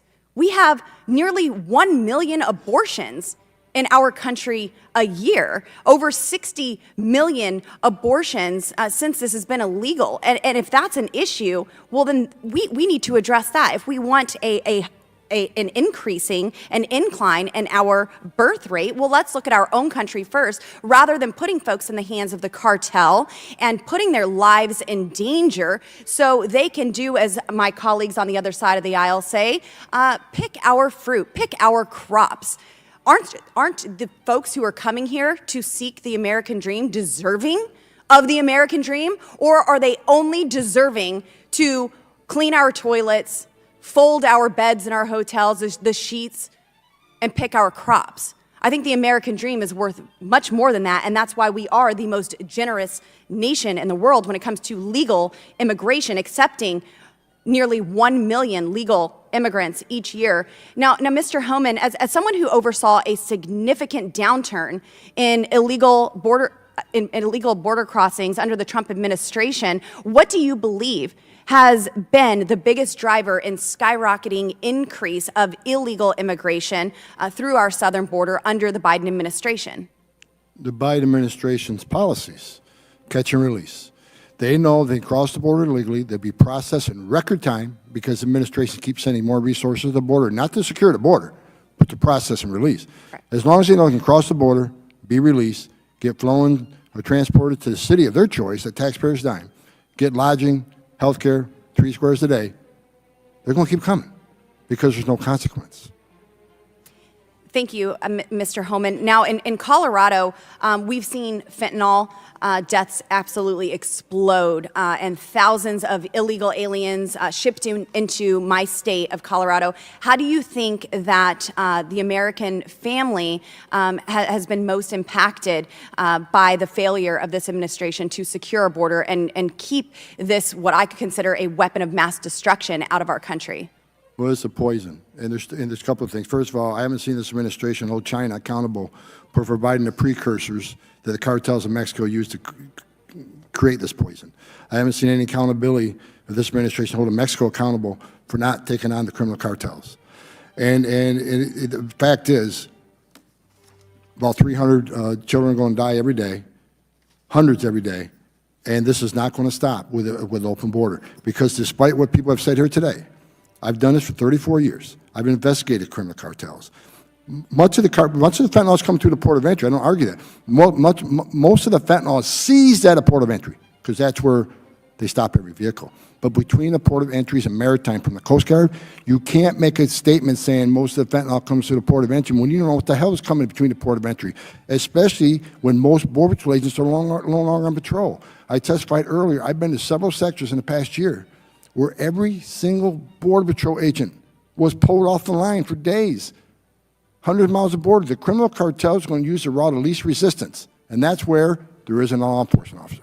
Yes, Mr. Homan, that's a great point, because we do hear about the ports of entry a lot in this committee room, but we don't know what's coming across the border where it is wide open and there are not Border Patrol agents. And I love that you also highlighted the fact that the funding that's going to our border is simply to process more illegal aliens, not to secure our border. Now, going back to Colorado, Jose Guadalupe Manivar Alas, an illegal alien, forgive my pronunciation of his name, but he's an illegal alien who has 4 previous convictions in Colorado for alcohol-related driving offenses and was previously deported 4 times and recently crashed his vehicle and killed a 47-year-old woman, Melissa Powell, and her 16-year-old son. The Biden regime absolutely has blood on its hands for their failure to secure our border and actually hold this criminal alien accountable, and is resulting in the deaths of women and children here. There's many excuses that we hear from the other side, and unfortunately one of them is to bolster our economy and that our Social Security system is going to decline. Mr. Beyer, you said that we have to raise taxes on the American citizen. No, definitely not. You said taxes will have to go up to fund the federal government. That's what I expect Congress will do. Well, if I'm here, we won't. Good. Thank you. But this is something that we have to address, so we are not having to fund $200 million annually in illegal aliens in my state of Colorado alone.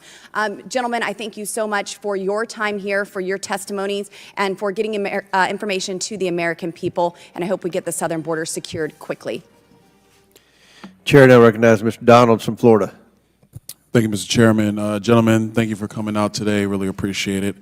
Mr. Edlow, real quick, it was said in previous testimony that roughly 3% of people who apply through the legal process of coming into the United States through the Green Card program, 3% of all that apply actually get approved.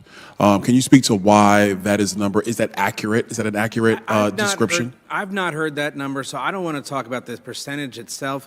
I can tell you, Congressman, there are close to 1 million people that get green cards every year through the various pathways in, plus all the people that come in, have applied for asylum or have gotten in through refugee status and then ultimately became permanent residents, green card holders at that point too. So listen, there is a robust process by which people are becoming green card holders every single year. So there is a robust process upon which people are coming into the United States. Yes. Mr. Beer, I saw you over there, heard your testimony over there. Do you agree with that statement? Oh, absolutely not. If you compare the United States to other countries, it would take about 70 million people showing up in the United States tomorrow to get our immigrant share of our population to equal what we see in Australia, 35 million to get to where it is in Canada. The United States is an outlier for having a restrictive immigration policy. Mr. Beard, do you think it is appropriate for the American government to model that of Australia and other countries around the world? I think we should do what's in our best interest, and I think immigration can benefit the United States if done legally in an orderly manner. Mr. Beard, do you think it's in the nation's best interest to have a massively open southern border that is largely controlled by the drug cartels? Absolutely not. So, Mr. Beard, follow-up question to that. Do you think it is wise for the Biden administration to reverse its protocols at the southern border?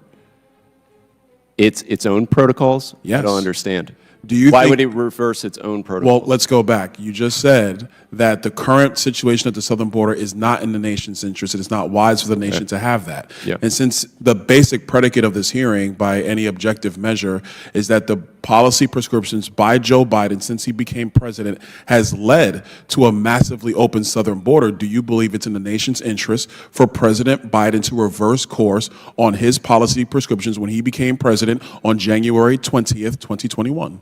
I don't agree with the premise. His policies didn't cause this.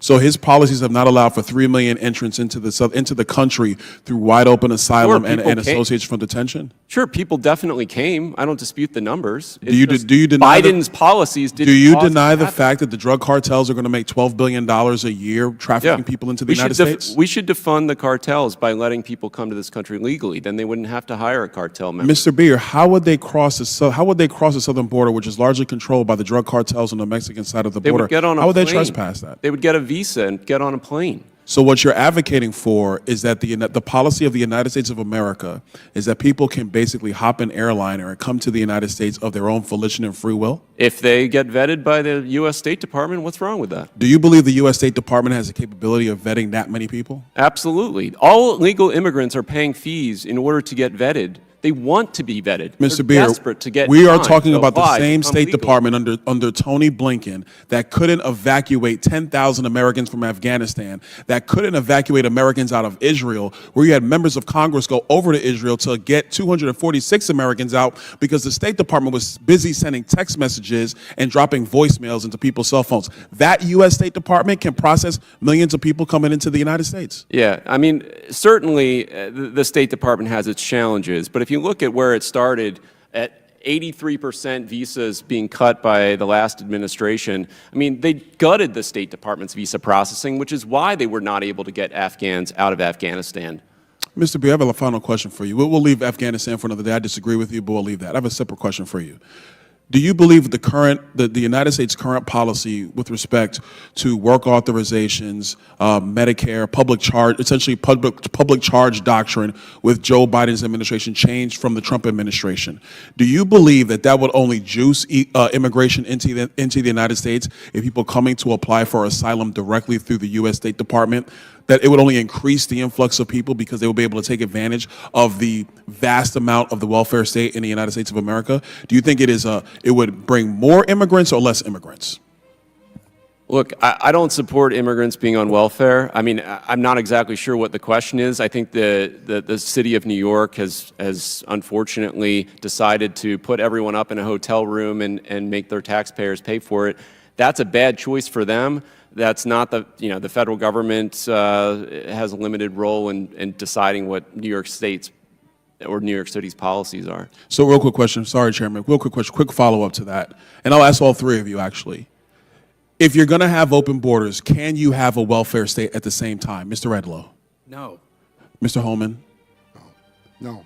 Mr. Beer. It's got to be restricted, and it is. Our legal immigration system restricts benefits to new legal permanent residents for 5 years. Mr. Beer, I would strongly disagree with you because people are getting a lot of benefits the second they come into the United States of America, and it is wrong. Yeah. I yield back, Mr. Chairman. Gentleman yields back. Votes have been called about 10 minutes ago, so I want to thank our panel for being here today. This is one of the biggest issues in America. I think everyone that watched this hearing sees there's two schools of thought on this. This was very insightful testimony today. I appreciate everyone's leadership on this issue. With that, and without objection, Do you have anything to? Just one thing for the record, Mr. Chairman, unanimous consent request for a document that comes from our friends at the Judiciary Committee, which is a broad overview of all the immigration reform bills that are in this and the prior two Congresses. Without objection, so ordered. With that and without objection, all members will have 5 legislative days within which to submit materials and to submit additional written questions for the witnesses, which will be forwarded to the witnesses for their response. If there's no further business, without objection, the committee stands adjourned.